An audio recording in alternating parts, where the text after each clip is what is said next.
আজকে সবথেকে বড় খবর, দেশের রাজধানীতে বিস্ফোরণ, লালকেল্লার কাছে বিস্ফোরণ। লালকেল্লা মেট্রো স্টেশনের 1 নম্বর গেটের পার্কিং লটের পাশে জোরালো বিস্ফোরণ হয় 6টা 55 নাগাদ। পরপর 8টা গাড়িতে আগুন। ইতিমধ্যেই 8 জনের মৃত্যুর খবর পাওয়া যাচ্ছে এবং এই মুহূর্তে রাজধানী জুড়ে হাই অ্যালার্ট। মুম্বাইতেও হাই অ্যালার্ট ঘোষণা করা হয়েছে। প্রত্যেকটা মুহূর্তের দিকে আমরা নজর রাখছি। এই বিস্ফোরণের নেপথ্যে কারা ঘটালো, একের পর এক প্রশ্ন উঠে আসছে। আমি আমার সহকর্মী অতনুর কাছে প্রথমেই চলে যাব। অতনু, নিঃসন্দেহে বড় বিস্ফোরণ, কোনো সন্দেহের জায়গা নেই। তার কারণ কোনো একটি গাড়িতেও যদি হয়, এই মুহূর্তে খবর পাচ্ছি যে মুহূর্তের মধ্যে আগুন 8টা গাড়িতে ছড়িয়ে যায়, যার মধ্যে 2টো বাস ছিল। আমি সবার আগে মানুষের হতাহতের কথা তোমার কাছ থেকে জানতে চাইবো। প্রথমে সংখ্যাটা শোনা যাচ্ছিল 1, তারপরে 8, মানে এই মুহূর্তে ঠিক কোথায় দাঁড়িয়ে আছে? কতজন মানুষ আহত হয়েছেন? কতজন মানুষের প্রাণ যাওয়ার সম্ভাবনা আছে? অতনু, দেখো এই মুহূর্তে যে খবরটা পাওয়া যাচ্ছে সেটা হচ্ছে শুধুমাত্র একটা হাসপাতালে 15 জনকে নিয়ে যাওয়া হয়েছে। দিল্লি পুলিশ ঘটনাস্থল থেকে উদ্ধার করে শুধুমাত্র একটি হাসপাতালে 15 জনকে নিয়ে গেছে। তার মধ্যে 8 জনকে মৃত ঘোষণা করে দেওয়া হয়েছে, অর্থাৎ এই 8 জনকে মৃত অবস্থায় হাসপাতালে নিয়ে যাওয়া হয়েছে, অর্থাৎ ঘটনাস্থলেই তাদের মৃত্যু হয়েছে। এর বাইরে যে 7 জন রয়েছেন তাদের মধ্যে শুধুমাত্র 1 জনের অবস্থা স্থিতিশীল, আর বাকি যারা রয়েছে তাদের চিকিৎসা চলছে। তার মধ্যে 3 জনের অবস্থা রীতিমতো আশঙ্কাজনক, তারা মৃত্যুর সঙ্গে লড়াই করছেন। এটা আমি তোমাকে শুধু একটা হাসপাতালের চিত্র বললাম। অন্যান্য হাসপাতালগুলোর কি অবস্থা, আর কোথায় কোথায় যারা আহত হয়েছেন তাদেরকে উদ্ধার করে নিয়ে যাওয়া হচ্ছে, সেই সমস্ত খবর এখনো বিস্তারিত আসেনি। কিন্তু তুমি ঘটনাস্থল দেখলেই একটা জিনিস পরিষ্কার বুঝতে পারবে যে বিস্ফোরক যেটা ব্যবহার করা হয়েছিল সেটা অত্যন্ত শক্তিশালী, এবং বিস্ফোরণের তীব্রতায় পুরো আশপাশের সমস্ত এলাকা ফাঁকা হয়ে গেছে, ধ্বংসস্তূপে পরিণত হয়েছে। শুধুমাত্র একটা গাড়িতে বিস্ফোরণ হয়েছে এখন পর্যন্ত যা খবর পাওয়া যাচ্ছে, কিন্তু সেই বিস্ফোরণের জেরে আশপাশের আরও 3টে গাড়ি সেগুলোতে আগুন লেগে যায় এবং সেগুলো রীতিমতো উড়ে বেরিয়ে যায়। ফলে এই জায়গাটা যেখানে মেট্রো স্টেশনের, লালকেল্লা মেট্রো স্টেশনের 1 নম্বর গেটের যে জায়গাটার কথা আমি বলছি, যেখানে বিস্ফোরণটা হয়েছে, ওটা রীতিমতো জনবহুল এলাকা এবং ওখানে আমি এলাকার কথা আসবো অতনু। তার আগে ফুল ফ্রেমে দর্শকদের দেখাতে চাইবো এই মুহূর্তে ঘটনাস্থলের একটা ফুটেজ আমার হাতে আছে। একটা সাদা গাড়ি দেখা যাচ্ছে, এর ভেতরে সৌভাগ্যের কথা একটাই, এত কিছুর পরেও, দুর্ভাগ্যজনক এত মৃত্যুর পরেও, তার কারণ আগুনটার ওপর নিয়ন্ত্রণ পাওয়া গেছে। যে ছবি আপনারা দেখছেন সেটা হচ্ছে ঘটনা ঘটার মুহূর্তে এই ছবি, এই মুহূর্তের এখনকার ছবি, যেখানে আগুনটা অন্তত দমকল বাহিনী নেভাতে পেরেছে। আমি আরেকবার ফুটেজটা প্লে করছি, আমি দর্শকদের দেখাতে চাইছি। এই যে দেখছেন একটা সাদা গাড়ি কার্যত চুরমার হয়ে গেছে, তার পাশে অন্তত আরও 5টা গাড়ি, সংখ্যা বলছে আরও 8টা। কি ভয়াবহ বিস্ফোরণ হলে গাড়িগুলো ধ্বংসাবশেষ এই চেহারা নিতে পারে।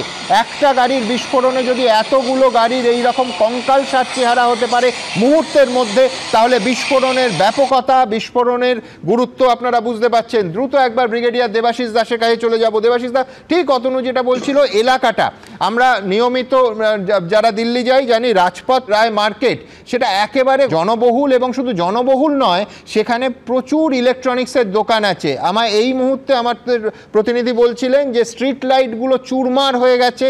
আশেপাশের ওই যে ইলেকট্রনিক্সের দোকানগুলো, রাজপথ রায়ের সরণির যে পরপর ইলেকট্রনিক্সের দোকানগুলো, তার কাঁচগুলো বিস্ফোরণের যে ইম্প্যাক্ট, বিস্ফোরণের ব্যাপকতা, তাতে কাঁচগুলো অবধি চুরমার হয়ে গেছে। বিস্ফোরকটা ঠিক কী রকম হতে পারে, এবং আপনার এতদিন এই ধরনের বিস্ফোরক নিয়ে স্টাডি করার অভ্যেস, ঠিক কী রকম ধরনের বিস্ফোরণে এর ইম্প্যাক্টটা এতটা হতে পারে ব্রিগেডিয়ার দাস? হ্যাঁ, দেখুন, এটা যেহেতু একটা অর্গানাইজড টেররিস্ট অর্গানাইজেশনের মনে হচ্ছে কাজ, তো তারা স্বাভাবিকভাবেই এমন একটি জায়গা, এমন একটি সময় এবং টার্গেট বেছেছে যেখানে ভিড় হয়। এই জায়গাটা আমি নিজেও দিল্লিতে 5 বছর ছিলাম। এবং দ্বিতীয় কথা হচ্ছে যে এইখানে গাড়ি ব্যবহার করেছে, কারণ গাড়ি ইটসেলফ ইজ এ এক্সপ্লোসিভ। এবার সামান্য বিস্ফোরক দিয়ে গাড়ির মধ্যে যে পেট্রোল থাকে সেটাতে অনেক বড় ব্যাপার ঘটানো যায়, যেমন গ্যাস সিলিন্ডার দিয়ে করা যায়। এগুলোর জন্য আলাদা করে তাদের মেহনত করে কিলো কিলো বিস্ফোরণ আনতে হয় না। সিটিং বিস্ফোরণ যে কোনো কার পার্ক, সারা ভারতবর্ষে না সারা পৃথিবীতে, এবং এই গাড়ি বম, স্কুটার বম আমরা আগেও দেখেছি। তো এই একটা ট্রেন্ড শুরু হলো, এবং আমি মানে খুব যদি আবার কিছু একটা হয় অন্য কোনো শহরে, আমি আশ্চর্য হব না, কারণ এইগুলো ঘটাতে খুব বেশি ট্রেনিং লাগে না। এইগুলো যারা আপনার আমার ভাষায় যেগুলো স্লিপার সেল, সেই সব মানুষগুলোই করতে পারে। অল্প ছোট্ট বিস্ফোরণ গাড়ির পেট্রোল ট্যাঙ্কে লাগিয়ে দেবে একটা গাড়ি, তারপরে একটা ছেড়ে দিয়ে আরেকটা গাড়ি, তো মাঝখানের গাড়িগুলো তখন আপনা আপনি উড়ে যাবে। এবং তারপরে যদি এই এলাকাটা ভিড় বহুল হয়, আপনারা জানেন এটা প্রচন্ড ভিড় বহুল এলাকা, এবং সন্ধ্যের সময়, আজকে সোমবার তো ওয়ার্কিং ডে, তো সেইখানে এই ফ্যাটালিটি হচ্ছে এবং আরো কিছু হতে পারে, আমি আশ্চর্য হব না। কিন্তু দেবাশিস দা, এখনো পর্যন্ত তো এর পেছনে সন্ত্রাসবাদীরা আছে কিনা আমরা জানি না, কিন্তু লোকেশনটা আপনি যদি দেখেন সেটা হচ্ছে একেবারে মানে সময়টা হচ্ছে ধরুন সন্ধ্যে 6টা থেকে 7টার মধ্যে, আমি যদি পৌনে 7টা ধরে নিই, এবং মানে সেখানে ওই এলাকায় পর ইলেকট্রনিক্সের দোকান, কার্যত আমাদের চাঁদনি চকের মতো এই লাজপত রায় মার্কেটটা, সেইখানে ব্লাস্ট ঘটনাটা ইটসেলফ কি অন্য কোনো দিকে ইঙ্গিত করছে? মানে যেখানে এই বিস্ফোরণ হলো সেখানে খুব স্বাভাবিকভাবেই প্রতিদিনকার হিসেবে প্রচুর মানুষ থাকে, এবং এই ধরনের বিস্ফোরণ হলে প্রচুর মানুষ আহত হবেন, নিহত হবেন, এইটাই কি যারা বিস্ফোরণটা ঘটিয়েছে তাদের টার্গেট? হ্যাঁ, আমি তো ওই কথাটাই আপনাকে বলতে চাইছিলাম। সময়টা দেখুন, আজকে সকাল থেকেই আপনারা দেখাচ্ছেন যে ভারতবর্ষে কিছু ডাক্তার নেমে পড়েছে টেররিজমে, এবং বিশালভাবে তারা অংশগ্রহণ করছে, তাদের কাছ থেকে এক্সপ্লোসিভ ম্যাটেরিয়াল পাওয়া গেছে, এবং সেই খবরটা শেষ হতে না হতে এক্ষুনি আমরা আমাদের মানে রাজধানীতে এই তাণ্ডব দেখছি। তো আমি তো দুয়ে 4 করছি যে মোস্ট প্রবাবলি এটা বেরাবে যে এটা বিস্ফোরণ এবং এটা এক্সপ্লোসিভ দিয়ে ঘটানো হয়েছে। যদি নাও বেরায়, তাও যা ইন্ডিকেশন পাচ্ছি যে পাকিস্তানের হাত এবং বড় বড় টেররিস্ট অর্গানাইজেশনের হাত আছে এই ঘটনাতে, সেইটাতে আমার মনে হয় যে আরো কিছু আমরা নাশকতা দেখব ন্যাশনাল ক্যাপিটাল টেরিটরিতে এবং জেএনকে এর বাইরে। কারণ আমার ভয়ঙ্কর আশঙ্কার কথা আপনি বলছেন যে এর পরও আরো নাশকতা দেখতে পারি, আমি আপনার কাছে আসবো, কিন্তু তার আগে দর্শকদের বলবো এই মুহূর্তে এই ডান দিকের বক্সে যে ছবিটা আপনারা দেখতে পাচ্ছেন, এটা হচ্ছে এই মুহূর্তের ছবি, যেটা আমরা প্রত্যক্ষদর্শীর বক্তব্য কি বলছেন এই মুহূর্তে লাইভ শুনবো। वो जो कार सवार थे वो उनकी क्या हालत कैसी है? तो गंभीर 8-10 तो गंभीर है, 20-25 जनों को वैसे चोट आई उनके चलो से कुछ हाथ कितने बजे घटना घटी? 7 बजे 7 पुट्टे 7 में बम फट गया है। 7 बजते पुट्टे 7 में बस बम फट गया। मैं अपना दुकान वहीं पे था, मेरा दुकान। कितनी गाड़ियां चपेट में आई इसके बम की? 2 बस जल गया है। 2 बस भी? हाँ। बड़ी घटना को अंजाम देने का কোনো সন্দেহ নেই। আপনাদের যেটা বলছিলাম যে দুটো বাস একসঙ্গে যদি আগুনের লেগে যায় সেখানে যে হতাহতের সংখ্যা বাড়বে, এটাই সব থেকে বড় আশঙ্কার। আমি ডক্টর নজরুল ইসলামের কাছে আসবো। নজরুলদা, যেখানে ব্রিগেডিয়ার দাস বলছিলেন যে লালকেল্লা থেকে মাত্র 30 কিলোমিটার দূরে কয়েক ঘন্টার ফ্ল্যাশব্যাকে যদি যাওয়া যায়, হরিয়ানার ফরিদাবাদে আজকেই বিপুল পরিমাণ বিস্ফোরক উদ্ধার হলো। কি হলো? 5 বা 10 বা 50 কেজি নয়, 2900 কেজি, তার ভেতরে RDX তৈরির মশলা ছিল, RDX তৈরির 360 কিলো মশলা পাওয়া গেছে, অ্যামোনিয়াম নাইট্রেট ইত্যাদি পাওয়া গেছে, একাধিক পিস্তল এবং AK-47 রাইফেল পাওয়া গেছে, 3 জন চিকিৎসক সহ 8 জনকে গ্রেফতার করা হয়েছে আজকেই, এবং পাকিস্তানি জঙ্গি গোষ্ঠী জেএসএ মোহাম্মদের সমর্থনে এক চিকিৎসককে তার আগেই কারপিপুরি গ্রেফতার করেছিল, তিনি পোস্টার সাঁটছিলেন। এই প্রত্যেকটা অ্যারেস্ট এবং এই বিস্ফোরণ পাওয়াটা লিঙ্কড বলে মনে করা হচ্ছে কোনোভাবে এই ঘটনার সঙ্গে এই বিস্ফোরণ। এবং কেন মুম্বাইতে হাই অ্যালার্ট জারি করা হয়েছে তার কারণ সিরিয়াল ব্লাস্টের আশঙ্কা উড়িয়ে দেওয়া যাচ্ছে না। তো কোথায় কোথায় এই মুহূর্তে দেশের সুরক্ষা দাঁড়িয়ে আছে? দেখুন, কোন সংগঠন করেছে, কেন করেছে, তদন্ত করলে এগুলো নিঃসন্দেহে বেরিয়ে আসবে। কিন্তু সর্বপ্রথম আমাদের যেটা দেখতে হবে যে আমাদের দেশের রাজধানীর বুকে 15ই আগস্ট যে লালকেল্লা থেকে প্রধানমন্ত্রী জাতীয় পতাকা তোলেন তার কাছাকাছি এরকম একটা বিস্ফোরণ হয়েছে, এবং এখন মৃত্যুর সংখ্যা আপনারা যা বলছেন তার থেকে অনেক বাড়বে বলেই মনে হচ্ছে। 15 জনকে হাসপাতালে নিয়ে যাওয়া হয়েছিল, 8 জন ব্রড ডেড। হ্যাঁ, তাহলে অন্য হাসপাতালগুলো দেখলে এটা অনেক বাড়বে। অর্থাৎ এই যে এতগুলো লোকের মৃত্যু হচ্ছে, অনেক লোক আহত হচ্ছে, এই যে গাড়ি, বাস, আশেপাশের দোকান, যে আর্থিক ক্ষতি হচ্ছে, তার থেকেও বেশি যে লোক সন্ত্রস্ত হচ্ছে, যে টেরোরাইজ করে দেওয়া হচ্ছে, এইটা যে হলো। আরেকটা তথ্য দিই, সেটা হচ্ছে আগামীকাল আমাদের দেশের অত্যন্ত গুরুত্বপূর্ণ একটা নির্বাচনে দ্বিতীয় এবং শেষ দফার ভোট বিহারে। আমি বলছি, আমি জানি না এর মধ্যে কোনো সূত্র আছে কিনা, আমি জাস্ট তথ্যের খাতিরে রাখলাম। সূত্র থাকতেই পারে, কারণ কোনো একটা রাজনৈতিক দলকে যদি ডিসক্রেডিট করা যায় তাহলে যাদের সুবিধা হবে তারা তো এটা করতেই পারেন। অতএব আছি এটা বলা যাবে না, কিন্তু নেই তাও বলা যাবে না। আমি যে কথাটা বলতে চাইব, এটা আমার দেশের রাজধানী, আমাদের যে ইন্টেলিজেন্স তারা কিন্তু এই খবরটা জোগাড় করতে পারেনি, এটা আমাদের ব্যর্থতা, এটা প্রথমে স্বীকার করতে হবে।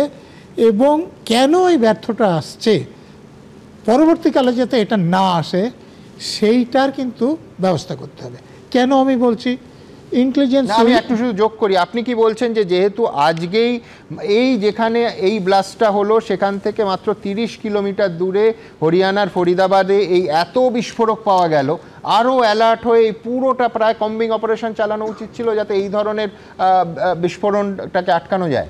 সারা দেশে কম্বিং অপারেশন সফল হতে পারে না। ইন্টেলিজেন্স খবর ছিল হরিয়ানায়, পিন পয়েন্টে তারা ধরেছে। আমাদের এখানে ইন্টেলিজেন্সের খবর থাকা উচিত ছিল, এটা আমাদের ফেলিওর। আমি আবারও বলছি, কারো দোষ দেওয়া না করে আমাদের যে ত্রুটিটা ছিল সেটা বের করে পরবর্তীকালে যাতে না থাকে। কেন আমি বলছি, দিল্লি পুলিশের একটা ইন্টেলিজেন্স উইং আছে, সেন্ট্রাল গভর্নমেন্টের হোমের অধীনে একটা ইন্টেলিজেন্স ব্যুরো আছে, ক্যাবিনেট সেক্রেটারিয়েটের অধীনে একটা আছে, এরপরে রেল বা সিআরপিএফ বিএসএফ প্রতিটা সংগঠনে, আমি আরপিএফে কাজ করেছি, তাদের ইন্টেলিজেন্স উইং আছে। অতএব কোথাও থেকে এই খবরটা আমরা জোগাড় করতে পারিনি, এইটা যাতে না হয় এইটা প্রথমে প্লাগ করতে হবে। একদম। আমি দর্শকদের জানাতে চাইবো যে আহতর সংখ্যা লাফিয়ে লাফিয়ে বাড়ছে এই মুহূর্তে, নিহতর সংখ্যা 8 এবং আহতর সংখ্যা এই ব্লাস্টে 24-এ গিয়ে পৌঁছেছে। আমি বলছি অত্যন্ত বড় ধরনের ব্লাস্ট, কোনো সন্দেহ নেই, অত্যন্ত শক্তিশালী এই বিস্ফোরণ। আমি দ্রুত বিস্ফোরণের মুহূর্তের কিছু ছবি এসেছে, আমি দ্রুত আপনাদের সামনে একটু ফুল ফ্রেমে ক্লোজে রাখতে চাই, একেবারে বিস্ফোরণের সময় মুহূর্তের ছবি।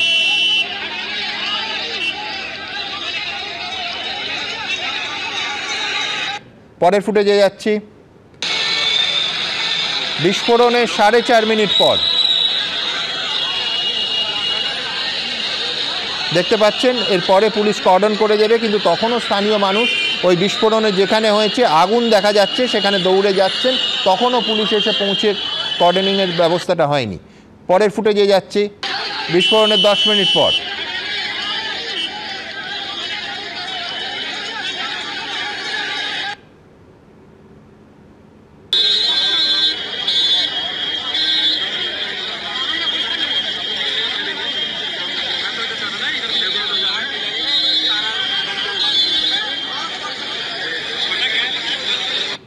আমি ব্রিগেডিয়ার দাসের কাছে আবার একবার চলে যাব। ব্রিগেডিয়ার দাস, পুরো বিষয়টা আপনি কি কোনো সূত্র দেখতে পাচ্ছেন? এই আজকের লালকেল্লার থেকে এই বিস্ফোরণ স্থল থেকে 30 কিলোমিটার দূরের এই 2900 কেজির বিস্ফোরক পাওয়া এবং AK-47 পাওয়া এবং 3 জন চিকিৎসক সহ 8 জনকে গ্রেফতার, এর সঙ্গে কোনো লিঙ্কেজ আছে? হ্যাঁ, আমি সূত্র দেখতে পাচ্ছি। তার আগে একটা ছোট্ট করে কথা বলবো ইন্টেলিজেন্স ফেলিয়ার নিয়ে। আমি নজরুল ইসলাম স্যারকে শ্রদ্ধা জানিয়ে জানাতে চাই, আমি ব্যক্তিগতভাবে, যেহেতু দিল্লিতে উনি যেটা বলছেন সেটা NSCS বলে, সেখানে আমি ছিলাম, প্রায় 3 বছরের ওপরে ছিলাম। আমার মনে হয় না এটা ইন্টেলিজেন্স ফেলিওর, কারণ ইন্টেলিজেন্স থাকে যে অ্যাটাক হবে, কিন্তু কোথায় হবে, when and where and what, সেইটা খুব ডিফিকাল্ট ইনফরমেশন দেওয়ার কোনো পুলিশ বাহিনীর পক্ষে, কোনো ইন্টেলিজেন্স কর্তার পক্ষে। এবার আসি, আপনি যে যোগসূত্র, আমি যোগসূত্র পাকিস্তানে দেখতে পাচ্ছি। আমি আপনাকে এটাও বলছি, আমি অবাক হব না যদি আজকে আবার সেই অফ সিন্দুর 1-এর মতো ভোর 4টের সময় আপনাদের স্টুডিওতে যেতে হয়, ভারতবর্ষ কিছু করে বসে। আমি এখানে একটু আশ্চর্য হব না তাতে।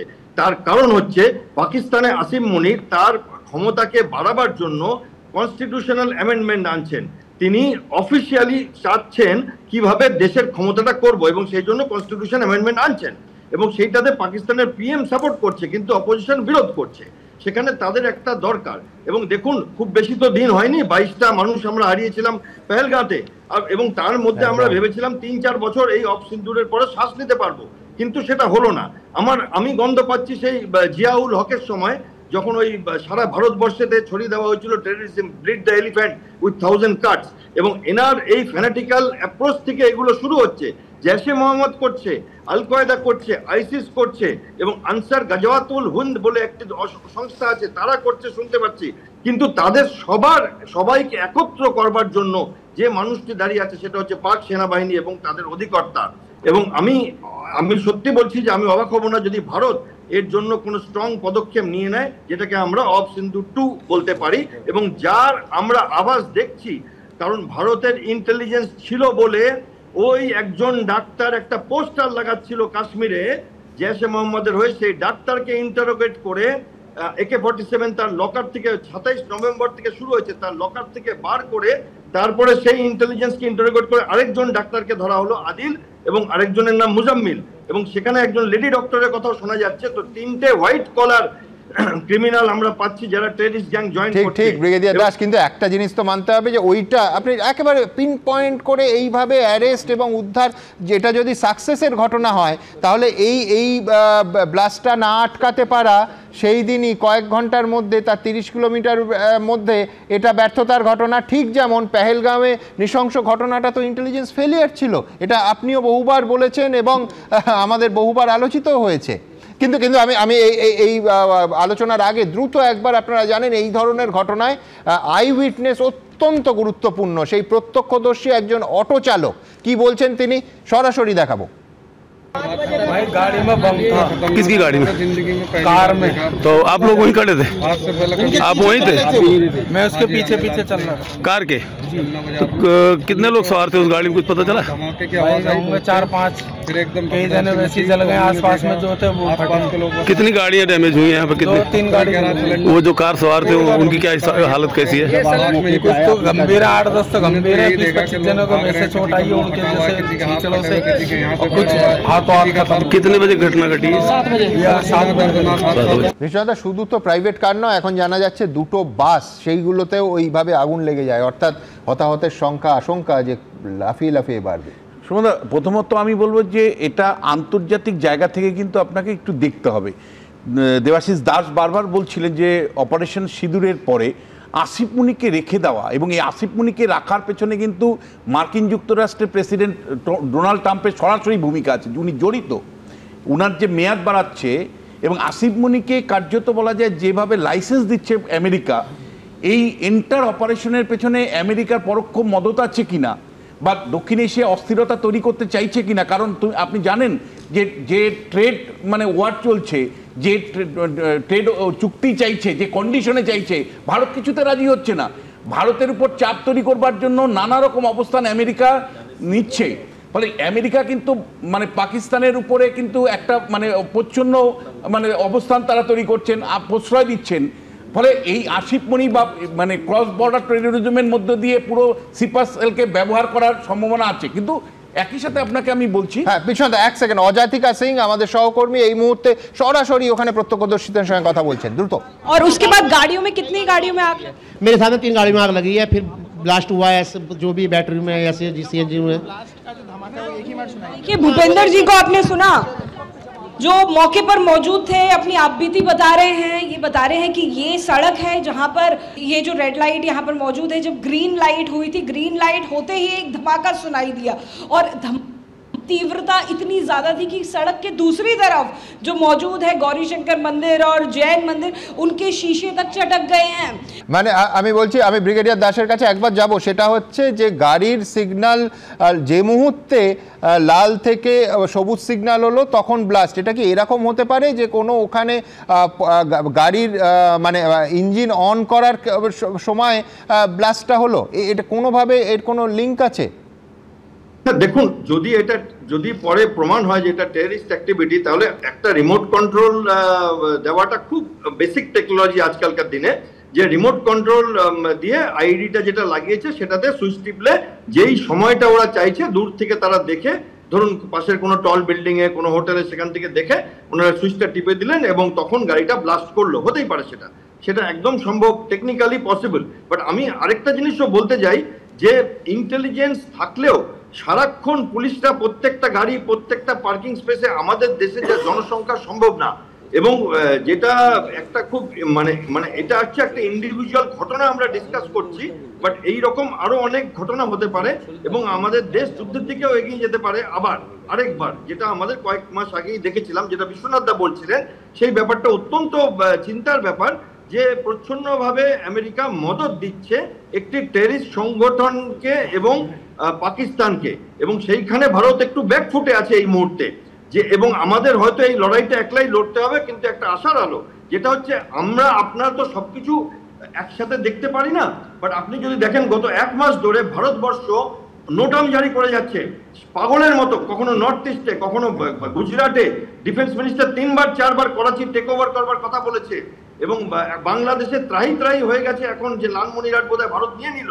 এইগুলো কেন হচ্ছে? কারণ ভারত আভাস পেয়েছিল, গুজরাট থেকে এটিএস ধরেছে 4টে শহর, হায়দ্রাবাদ, আহমেদাবাদ, লখনৌ আর দিল্লিকে অ্যাটাক করবার প্ল্যান, ভিডিও পাঠানো হয়েছে, এটা গতকাল ধরা হয়েছে এবং তাদের জবানবন্দি আছে, তারা অ্যারেস্টেড, এবং সেখানে জানা যাচ্ছে লখনৌর আরএসএস হেডকোয়ার্টার, আহমেদাবাদের একটি বাজার, দিল্লির ফুড মান্ডি এবং আরেকটি কোনো শহর, সেইখানে তারা প্ল্যান করছিল এবং তারা এই মুহূর্তে অ্যারেস্টেড। এবং তারপরে আমরা আজকে দেখলাম এইটা, যেখানে ডাক্তাররা পাওয়া গেল এবং জানা যাচ্ছে সোশ্যাল মিডিয়া, টেলিগ্রাম, এগুলো ইউজ করা হচ্ছে এনক্রিপ্টেড ভার্সন।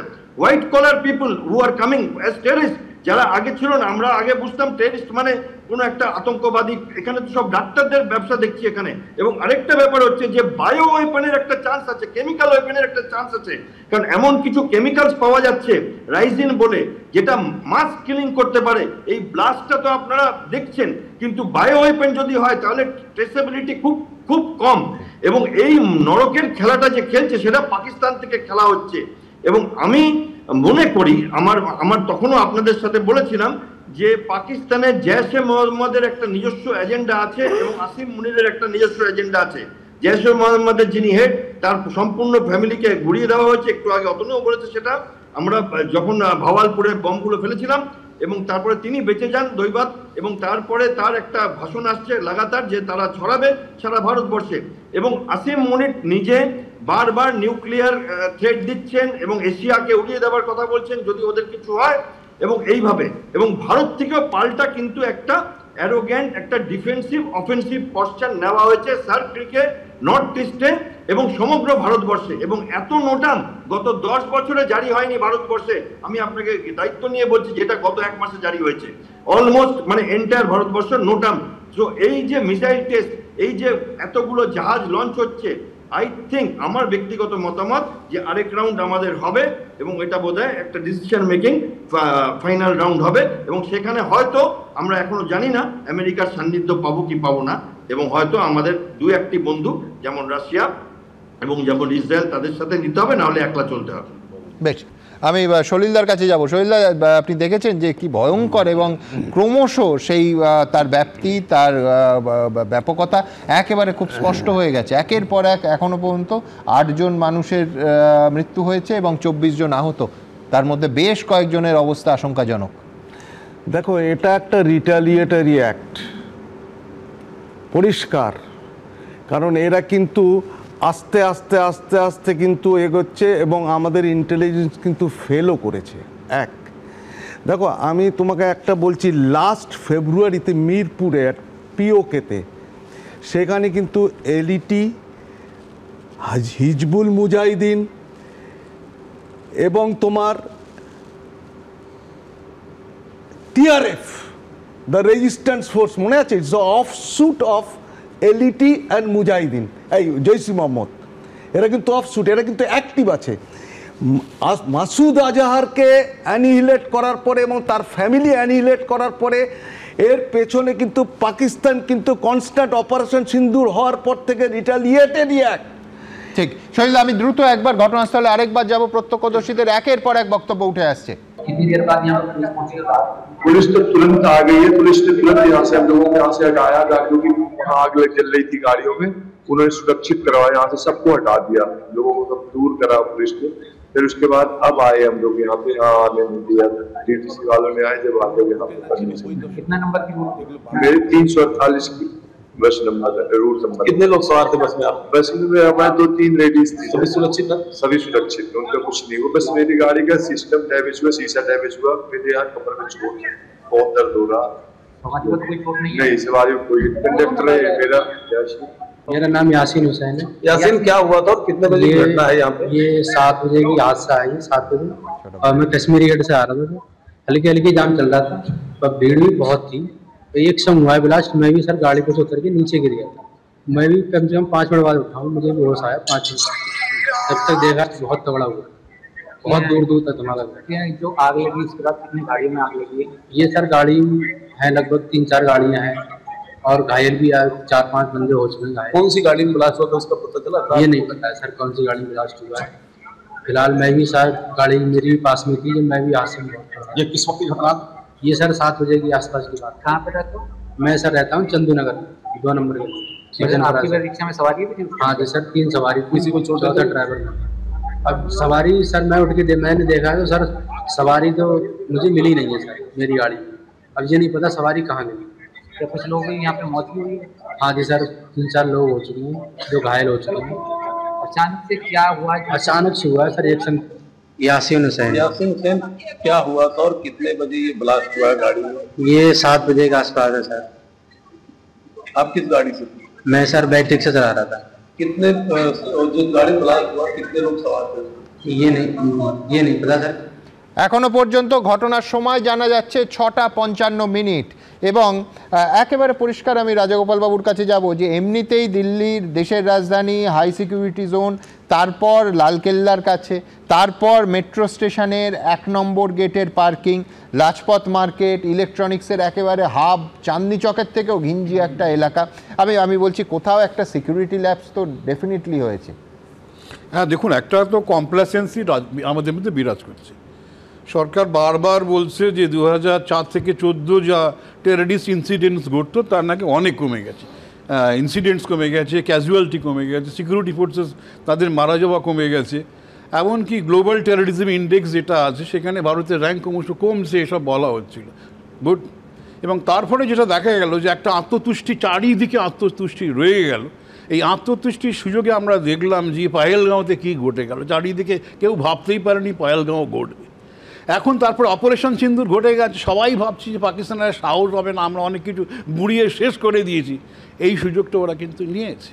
এখন খেয়াল রাখতে হবে যে যেটা আপনি বললেন, যেগুলো কাগজ এতকাল বেরিয়ে আসে, 3000 কেজি এক্সপ্লোসিভ, এটা তো আর পাকিস্তান থেকে ছুঁড়ে ফেলেনি, সেগুলো তো ভেতরেই কোথাও রয়েছে, ভেতরে নানান জায়গায় সেগুলো রয়েছে। সেইগুলো কি করে অতটা পথ গেল, কেউ কোথাও চেক করলো না, এগুলো তো অবাক করা ব্যাপার, তাই না? এটা ইন্টেলিজেন্স কেন? এগুলো তো সিম্পল চেকিং ফেলিওর, যে গাড়িগুলো এত এক্সপ্লোসিভ নিয়ে যাচ্ছে এবং এত কেজি জিনিস যখন নিয়ে যাচ্ছে, যখন ধরা গেল তখন বোঝা উচিত ছিল এর একটা মাস্টার প্ল্যান রয়েছে। দিল্লির একটা বিজি এলাকা, আমি জানি না কলকাতায় বাড়ি যাবার পথে আমরা কিছু দেখতে পাবো কিনা, মানে কলকাতা হয়তো তারা করবে না, কারণ ঢুকছে বলে ভগবানের কাছে আমাদের সবারই প্রার্থনা জানা না ঘটে। যাই হোক, আমরা ওইভাবে তো থাকতে পারি না যে আমরা খালি কলকাতায় নিরাপদে থাকবো।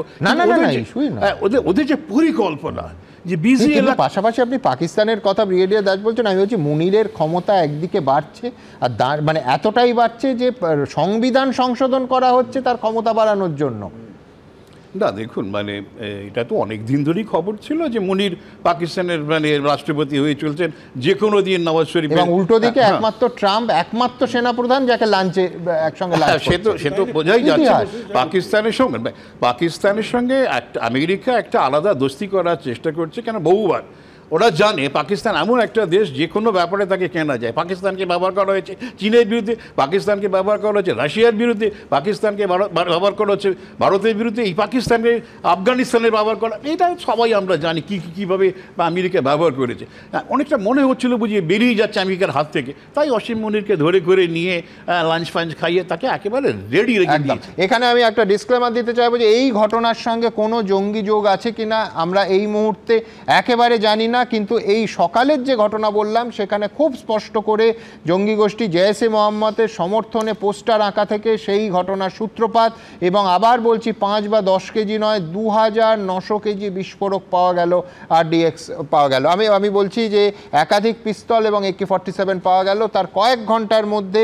যেখানে পাওয়া গেল সেখান থেকে 30 কিলোমিটার দূরে হরিয়ানার ফরিদাবাদে এই বিস্ফোরক পাওয়া গেল, এবং 30 কিলোমিটার দূরে এই লালকেল্লার এই 1 নম্বর মেট্রো স্টেশনের পার্কিং লটের কাছে এই ব্লাস্টটা হলো।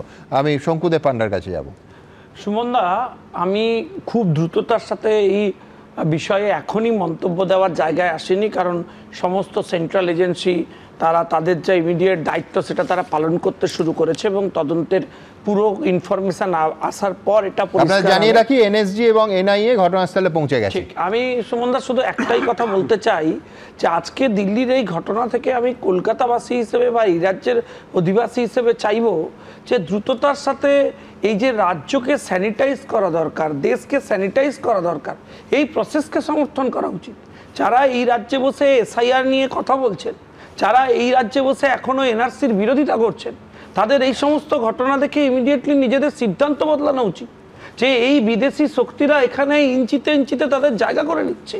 এবং আপনি ভাবুন, খোদ কলকাতার বুকে কারা এসে আছে, ক্যামেরা নিয়ে চলে গেলে বলছে আমি 2 মাস আগে এসেছি, আমি 7 মাস আগে এসেছি, আমি 4 মাস আগে এসেছি। ভাইয়া, সেন্ট্রাল ইন্টেলিজেন্স কাজ করবে, কিন্তু লোকাল অ্যাডমিনিস্ট্রেশন যদি কোঅপারেট না করে, তারা যদি সেই ব্যাপারে কিন্তু আমি বলছি কি সহজে তুমি বললে এসছি যেন পাশের বাড়ি গেছে, তুমি যে ইঙ্গিতটা দিচ্ছ একটা দেশ থেকে আরেকটা দেশে এসছে। সুমন, আপনি যেমন ছবি দেখাচ্ছিলেন, আমি একের পর এক ছবি দেখাবো। New town, Rajarhat, salt lake, আমার সহকর্মী বরুণ এই মুহূর্তে দাঁড়িয়ে আছে একেবারে ঘটনাস্থলে।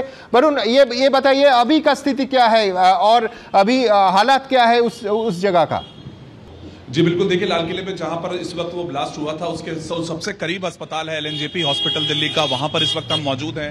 आपको नजर आएगा यहाँ पर जो उच्च अधिकारी हैं पुलिस के वो पहुंचे हैं और कुल अब तक उस घटना स्थल से जहां पर वो ब्लास्ट की खबर सामने आई है वहां से 24 लोगों को लाया जा चुका है, जिसमें कि अब तक बताया जा रहा है कि कुछ 4 से 5 बहुत ज्यादा क्रिटिकली इंजर्ड हैं, 8 से 9 लोग शायद अपनी जान भी गंवा चुके हैं। ये शुरुआती जानकारी है, ये आंकड़े बदल सकते हैं, लेकिन एक बहुत बड़ा इस वक्त आप देखिए जिस तरीके से जो विजुअल्स आए थे, वो धमाका एक बड़ा धमाका हुआ है। उसका क्या कारण था वो एक अलग पूरी जो देखिए जांच होगी, लेकिन अभी दिल्ली को पूरी तरह से हाई अलर्ट पे रख दिया गया है। वो प्रोटोकॉल्स फॉलो किए जा रहे हैं, चाहे वो हॉस्पिटल्स को अलर्ट पे रखने की बात हो, चाहे वो सड़कों पे ट्रैफिक पुलिस दिल्ली पुलिस के रखने की बात हो। एक पूरा हाई जो प्रोटोकॉल हाई अलर्ट का फॉलो किया जाता है वो नजर आएगा आपको। वो साफ कॉरिडोर बना दिए गए हैं। वो इस वक्त क्योंकि इस समय वो भीड़ का बहुत ज्यादा समय होता है, हाई पीक ट्रैफिक का टाइम होता है, उसको कैसे संभाला जाए और उसी के बीच बीच में इस वक्त लगातार इन्हीं रास्तों से जिस तरह से जो 24 लोग उस जगह पर मौजूद थे और वो इंजर्ड होते हैं, उनको आनन फानन में यहां पर लाया गया है, उनका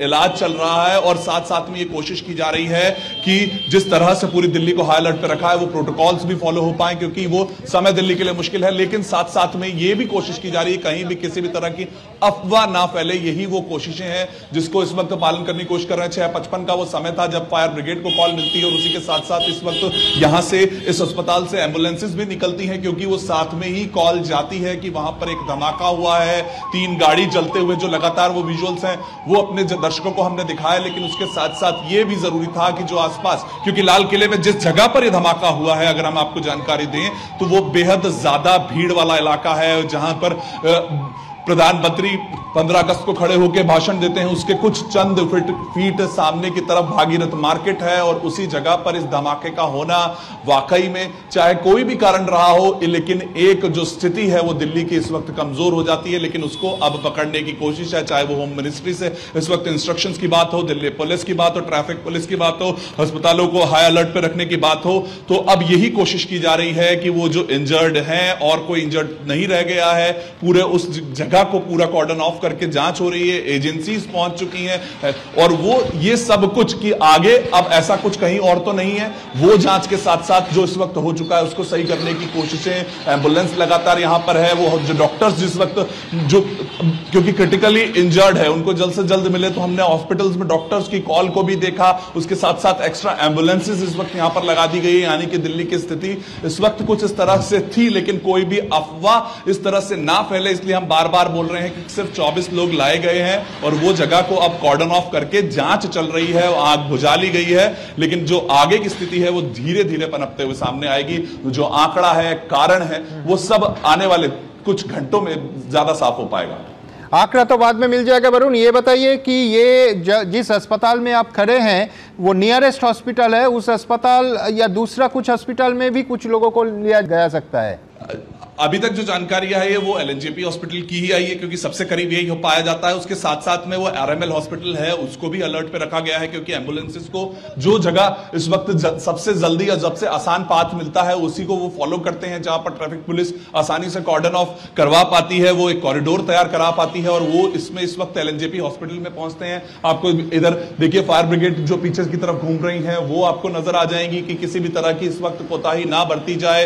हॉस्पिटल के आसपास भी फायर ब्रिगेड भी, एम्बुलेंसेस भी हैं, और वो जो जगह जहां पर अगर हम बात कर रहे हैं तो वहां पर लगातार इस वक्त एजेंसीज पहुंचकर कॉर्डन ऑफ करके अब जांच कर रही हैं। तो क्या कारण रहा है वो भी सामने आएगा, लेकिन अभी जो अस्पताल से जो आंकड़ा आया है वो ये है कि लगभग 24 लोग हैं जो धमाका होने के बाद वहां पर इंजर्ड होते हैं, यानी कि जो उस धमाके में कहीं ना कहीं एक पीड़ित की तरह होते हैं, और उनको लाया गया है यहां पर। और वो उसमें से बहुत से इस वक्त जो लोग हैं वो क्रिटिकली इंजर्ड है, क्योंकि धमाका इतना बड़ा था, वो आंख की लपटें इतनी ऊपर तक थी, वो धमाके की आवाज किलोमीटर तक सुनाई दे गई है, लोगों का ये कहना है। यानी कि एक बहुत बड़ा धमाका होता है, वहां के लोग दहशत में पहुंचते हैं, उसके बाद अब आंख बुझा ली गई है, लेकिन जो इंजर्ड है उनका इलाज इस वक्त इस हॉस्पिटल में चल रहा है। शुक्रिया वरुण, आप स्थिति पर नजर रखिए। আমি এই জন্য জিজ্ঞেস করলাম বরুণকে যে আর কোনো হাসপাতালে, তার কারণ এখনো পর্যন্ত যে ফিগারটা পাওয়া যাচ্ছে সেটা হচ্ছে 8 জনের মৃত্যু হয়েছে এবং 24 জন, তার মধ্যে একাধিক মানুষ অত্যন্ত গুরুতর অবস্থায় এই হাসপাতালে আহত অবস্থায় ভর্তি হয়েছেন। ঠিক যেখানে শঙ্কু রিলেট করার চেষ্টা করছিল যে সার্বিকভাবে এসআইআর এবং রাজনৈতিক অবস্থান, এইখানে আমি অরূপের কাছে যাব। কালকে আর কয়েক ঘন্টার মধ্যে আমাদের দেশের একটা গুরুত্বপূর্ণ রাজ্য বিহার, সেখানে ভোটে আমি জানি না এর সঙ্গে সৌভাগ্যের বিষয়ে ভোটের প্রচার শেষ হয়ে গেছে, কিন্তু এত বড় ঘটনা এবং এই যে রাজনৈতিক সমীকরণগুলো টানা হচ্ছে, খুব স্বাভাবিকভাবেই এটার কোনো ইম্প্যাক্ট থাকতে পারে। শুনুন, প্রথমত এখনো অবধি 8 জনের বেশি মানুষের মৃত্যুর খবর আসছে। ইতিমধ্যেই রাজ্যের মুখ্যমন্ত্রী মমতা বন্দ্যোপাধ্যায় শোকবার্তা জানিয়েছেন যে মানুষ চলে গেছেন তাদের পরিবারবর্গের প্রতি, এবং যারা আহত হয়েছেন তাদের দ্রুত আরোগ্য কামনা করেছেন মুখ্যমন্ত্রী মমতা বন্দ্যোপাধ্যায়।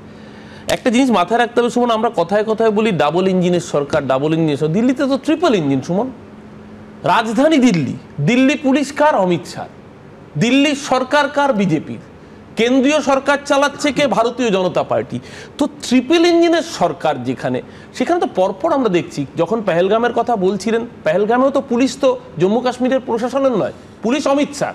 পেহেলগামে যদি ওই ঘুষপেটিয়া আমরা তো দেখছি, বাংলাদেশি ঘুষপেটিয়ার বদলে এসআইআর বলছো, ভোটার লিস্টে তো ব্রাজিলিয়ান মডেল ঘুষপেটিয়া ঢুকে যাচ্ছে, বাংলাদেশি ঘুষপেটিয়া বলে ব্রাজিলের ঘুষপেটিয়া ঢুকে যাচ্ছে, 22টা বিধানসভায় ভোট দিয়ে যাচ্ছে। এই জিনিস আমরা দেখেছি। আমি তোমার বলার সময় এটাও বিহারের সঙ্গে জড়িত আছে। আমি আসছি। দেখুন, দ্বিতীয় কথা হচ্ছে 4 জন প্যানেলে আছে। মুম্বাই ব্লাস্টের সময় আমাদের মনে আছে শিবরাজ পাতিলের সমালোচনা করেছিলেন এবং নরেন্দ্র মোদী নিজে তার ইস্তফা চেয়েছিলেন। আজকে অমিত শাহের ইস্তফা কারা চাইছেন না?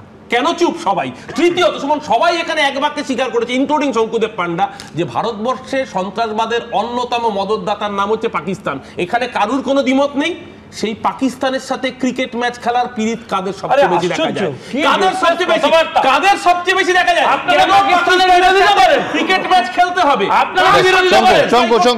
দেখুন, আমি আরে ভাই এখন শেষ করুন, আর কি করবেন? পেহেলগামে ঘটনার সময় আমরা দেখেছিলাম কেন ইন্টেলিজেন্স ফেইলিওর হয় জানেন?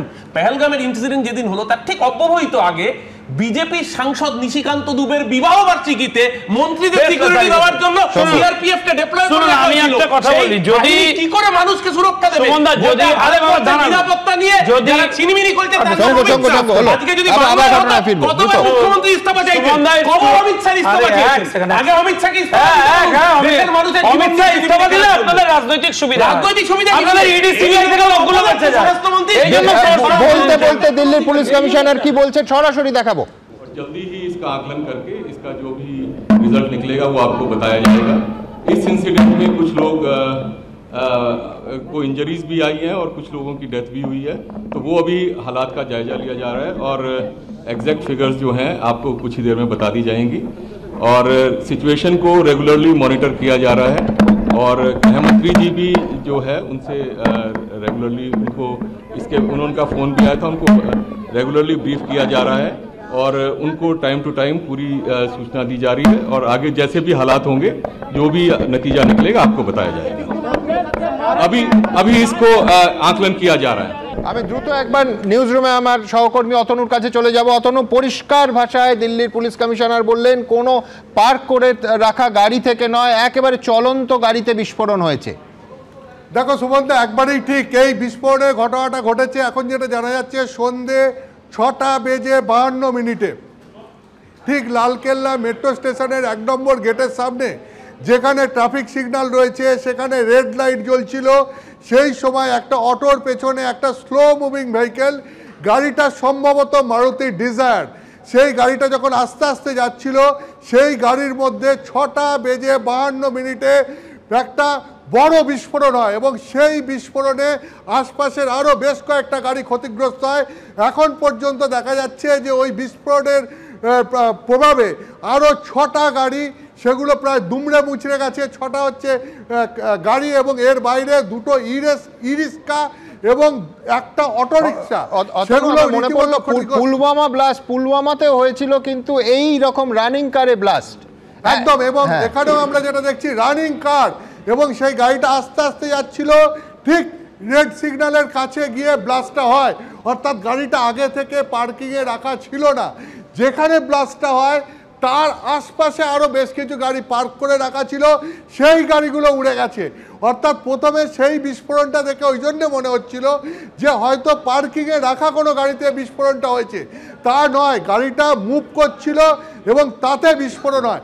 এবং যে ব্যাপক বিস্ফোরণ হয়েছে তাতে প্রাথমিকভাবে নাশকতা বলে মনে করা হচ্ছে।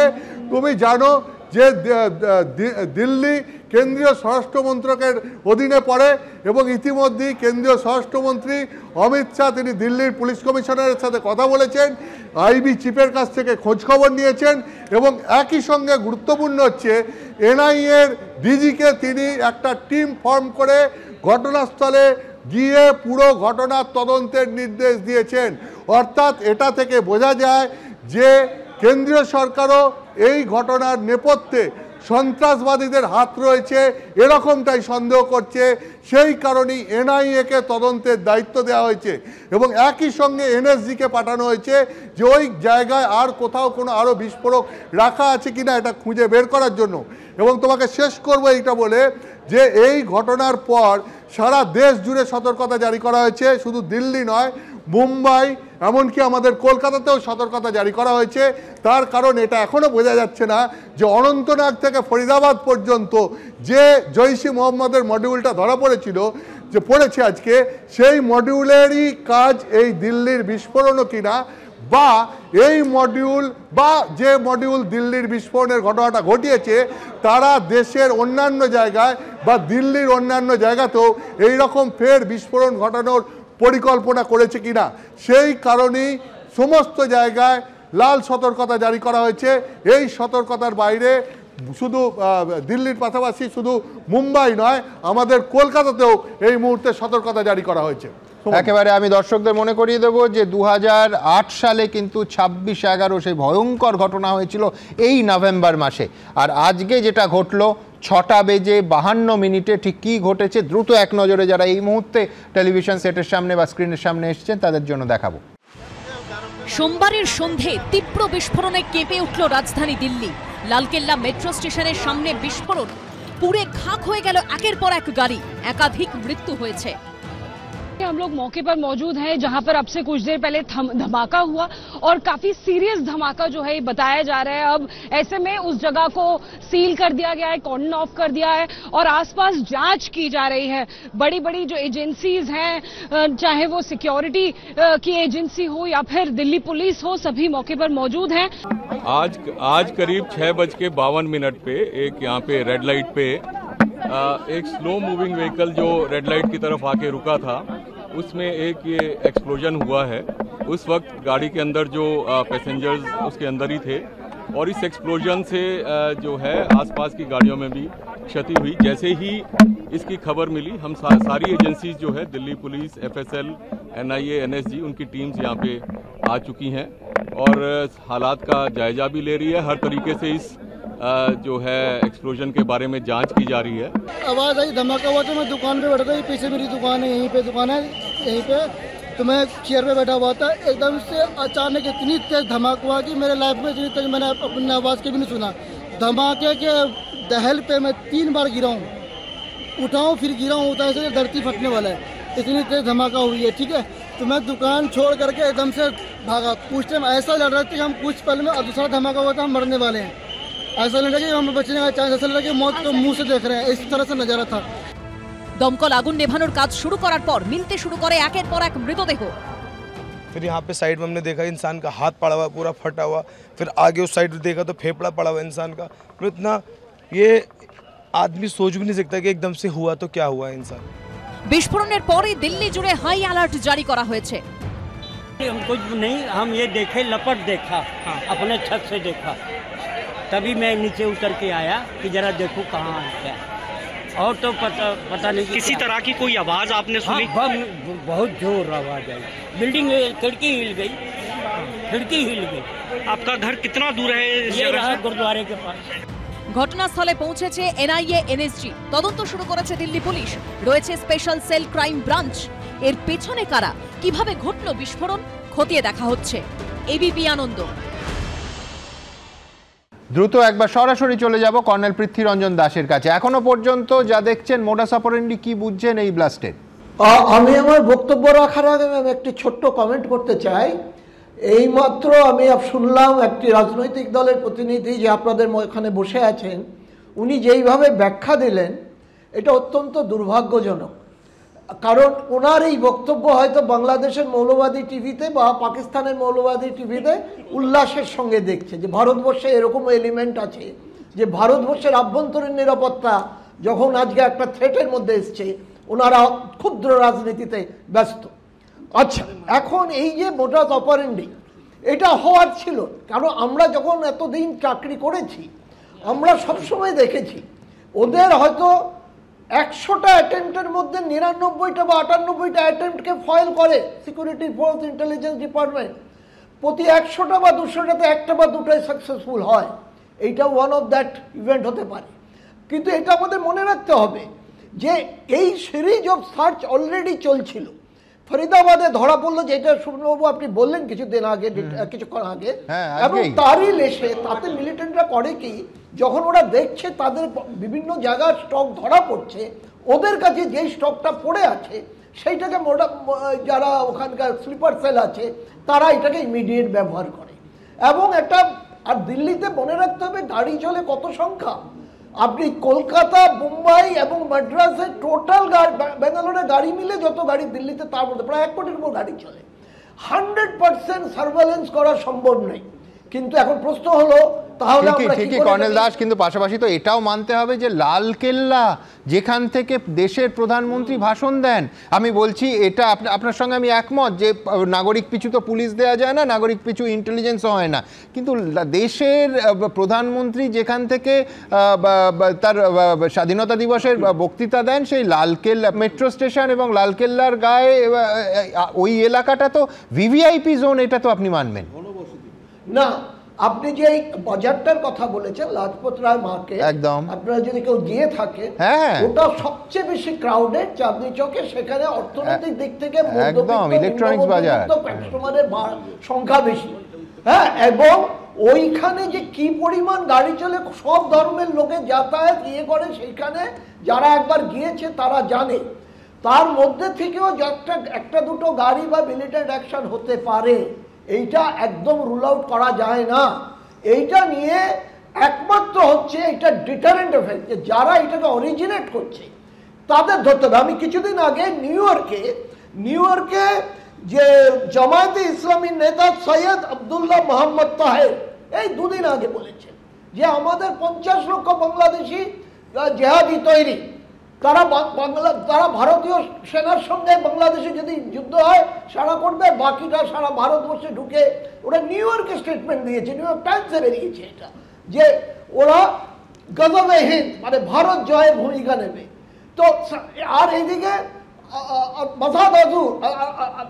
মাসুদ আজহার, ওর পরিবারের 13 জন মারা গেছে। এই মুহূর্তে সব থেকে বড় খবর, একজন সন্দেহভাজনকে আটক করলো দিল্লি পুলিশ। এখনো পর্যন্ত তার পরিচয় জানা যায়নি। একজন সন্দেহভাজনকে এই বিস্ফোরণে যুক্ত থাকার অভিযোগে দিল্লি পুলিশ আটক করেছে। হ্যাঁ, অরূপের প্রতিক্রিয়া। একটা জিনিস খুব পরিষ্কার, আজকে যখন আমি পার্টিকুলার কয়েকটা ফ্যাক্ট, আপনিও সন্তুষ্ট শঙ্কিত, কারণ দেশের রাজধানীর বুকে এবং দিল্লির লালকেল্লা যেখান থেকে প্রধানমন্ত্রী ভাষণ দেন, সেইখানে যখন এই ধরনের সিকিউরিটি ল্যাপস হয়, সেটা নিয়ে পাকিস্তানের মুখপাত্রের মতো কথা বলো ভাই, সিকিউরিটি ল্যাপস নিয়ে পাকিস্তানের মুখপাত্ররা পাকিস্তানের বাংলাদেশের মুখপাত্রের মতো কথা বলো না।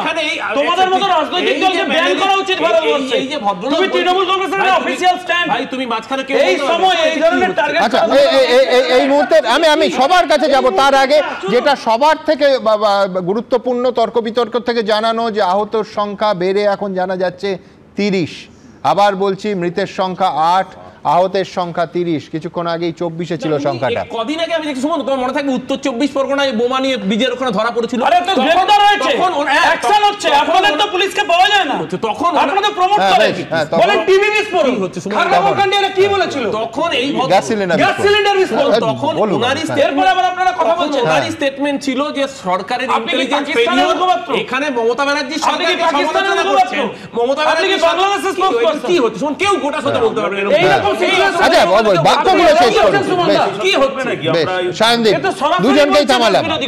আমি প্রথমে শিউরে উঠছি, কারণ 2 সপ্তাহ আগে এই দিল্লিতে আমি গোটা পরিবার সমেত ছিলাম। আমাদের পার্টি এই ঘটনা হামলার তীব্র নিন্দা করছে এবং যারা মারা গেলেন তাদের প্রতি সমবেদনা জ্ঞাপন করছেন। প্রথমে এটা বলে রাখা দরকার।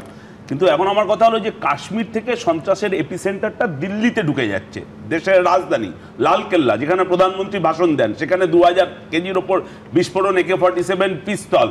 এটা ডবল ইঞ্জিন সরকারের কোনো দায়িত্ব নেই। আমি বলছি যে আপনি যে কথাটা বলছিলেন যে এই ঘটনার সঙ্গে কালকে বিহারের ভোট, নিশ্চয়ই সেটা মেলাবেন না, কিন্তু আমরা তো ঘরপোড়া গরু, সিঁদুরে মেঘ দেখলে আমাদের ভয় হয়। পুলওয়ামায় যে মারুতি, গুজরাটের নাম্বারওয়ালা মারুতি গাড়িটা নিয়ে বিস্ফোরণ নিয়ে যাওয়া হয়েছিল, সেটাও কিন্তু এখনো তদন্তে উঠে আসেনি। এই কয়েক মাস আগে শুনলাম আমরা অপারেশন সিঁদুর দিয়ে 80 জন জওয়ানের মৃত্যু হয়েছিল।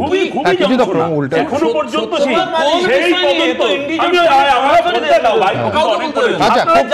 খুব দুঃখের। আমি সবার শেষ করব, তার আগে আপনাদের বলি যে 10 জন মানুষের জীবন কিন্তু শেষ হয়ে গেল। 8 বলছিলাম খানিকক্ষণ আগে সংখ্যাটা, এখন মৃতের সংখ্যা বেড়ে হলো 10, আহতের সংখ্যা 30। হ্যাঁ, একটার পর একটা এইভাবে ইন্টেলিজেন্স ফেলিওর হবে আর দেশের বীর জওয়ান থেকে সাধারণ মানুষ এইভাবে মারা যাবে। আমার কথা হলো যে অপারেশন সিঁদুরের পর বললো যে সন্ত্রাসের কোমর ভেঙে দেওয়া হয়েছে, এমন ঘরে ঢুকে মেরে স্বয়ং প্রধানমন্ত্রী বলেছিলেন আর মাথা তুলে দাঁড়াতে পারবেন না। আজকের মতো এই সিচুয়েশনে যেখানে সরকারি রেস হচ্ছে, সমালোচনা করেন, তারা দেশ ছেড়ে দিয়ে করে পুরো ইন্ডিয়া জয় করছে। উনি তো না কাদের প্রবলেম করেছিলেন, উনি আপনাকে বাংলাদেশের আগে ভাই কাদের তোমরা পাকিস্তানের পাকিস্তানের কথা বলছেন, তোমরা পাকিস্তানের সিচুয়েশন, তোমরা পাকিস্তানের তোমরা পাকিস্তানের এই সময় বলছেন কেন্দ্রীয় মন্ত্রী পদত্যাগ করা উচিত, তোমরা পাকিস্তান লড়াই করবে না, তোমরা পাকিস্তানের সেই সময় মুম্বাই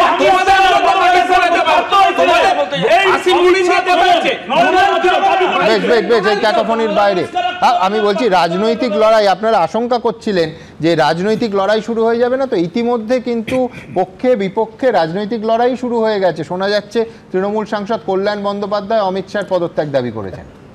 আমাকে বলছেন? হ্যাঁ, আচ্ছা শুনুন, মানে এটা রাজনীতি হলে তো ওটাও রাজনীতি। আমি একটা কথা বলছি, যারা রিসোর্স পার্সন, দেবাশিস বাবু, নজরুল সাহেব বা সলিল বাবু, এরা পৃথ্বীরঞ্জন বাবু, এদের কথা থেকে আমার শেক্সপিয়ারের ম্যাকবেথের একটা কথা মনে পড়ছে, প্রেজেন্ট ফিয়ার্স। তখন ভাবছিলাম আচ্ছা প্রেজেন্ট শেক্সপিয়ার দেন হরিবেল আমাদের শুধু তৃণমূলই বলবে, দুজন করে মানে ভয়ঙ্কর কল্পনার থেকে বর্তমান হয় কম। কারণ এখন যা মোডাস অপারেন্ডি হচ্ছে, একটু আগে দেবাশিস বাবু পরিষ্কার বললেন হয়তো এই লড়াই একাই লড়তে হতে পারে, একমাত্র রাশিয়া আমাদের কাছে আসবে কিনা সন্দেহ নেই। 2 নম্বর, এই টানটা পাল্টাচ্ছে হোয়াইট কালার পিপুল আর টেরোরিস্ট। 3 জন চিকিৎসক ধরা পড়েছে, মারাত্মক। 3 নম্বর, যে নিউক্লিয়ার থ্রেট একটা মারাত্মক ব্যাপার, এবং এর সঙ্গে আমেরিকা, পাকিস্তান, বাংলাদেশ একটা নিউক্লিয়ার কনস্পিরেসি করে ভারতকে যে কোনো প্রকারে তর্ক সৃষ্টি। আর চতুর্থ, আমি বলছি মুশকিলটা কি জানেন? এক সেকেন্ড, মুশকিলটা কি জানেন? এই দুটো হচ্ছে দুটো। আচ্ছা, আগামী দিনে আরো খারাপ অবস্থা হতে পারে, কঠিন সময়, দেশ বিরোধী, সব বুঝলাম, কিন্তু আমি বলছি যে এই দুটো মেরু, একটা মেরু খাগড়াগড়ে ব্লাস্ট হলে তার ভেতর কোনো রকমের ইন্টেলিজেন্স ফেলিয়ার দেখে না, আর একটা মেরু দিল্লিতে ব্লাস্ট হলে তার মধ্যে কোনো ইন্টেলিজেন্স ফেলিয়ার দেখে না। মানে আমি বলছি এটাই রাজনীতি, ব্লাস্টিং রাজনীতি। সুমনদা, দেশের মানে আভ্যন্তরীণ নিরাপত্তার প্রশ্নে আজকে যে ঘটনাগুলো ঘটলো, মানে পরপর প্রথমে ফরিদাবাদে, পরে এইখানে, আমি মনে করি খুব কনসার্ন বিষয়। এখানে কিন্তু রাজনীতির ঊর্ধ্বে উঠার বিষয় এবং পরিষ্কার। আবার আপনার কাছে আসবো, আমি দ্রুত একবার সন্দীপের কাছে যাবো, কারণ কলকাতা শহরে এই ব্লাস্টের প্রেক্ষিতে নাকা তল্লাশি শুরু হয়েছে। সন্দীপ, ছবিটা দেখাও কলকাতার। সুমনদা, এই মুহূর্তে আমি রয়েছি পূর্ব কলকাতার ইএম বাইপাস লাগোয়া মুকুন্দপুরে, পূর্ব যাদবপুর থানা এলাকা। যে সমস্ত বাণিজ্যিক গাড়ি রয়েছে, বাণিজ্যিক নাম্বার প্লেট সমেত গাড়ি দেখলেই, এবং যে সমস্ত অ্যাপ ক্যাব রয়েছে সেগুলিকে মূলত টার্গেট করা হচ্ছে, এবং সেগুলিকে প্রত্যেকটি গাড়ির ডিকি খুলে গাড়ির সিটের বিভিন্ন অংশে তল্লাশি করা হচ্ছে, এবং মোটামুটিভাবে 1 ঘন্টা হতে চললো এই নাকা চেকিং হচ্ছে।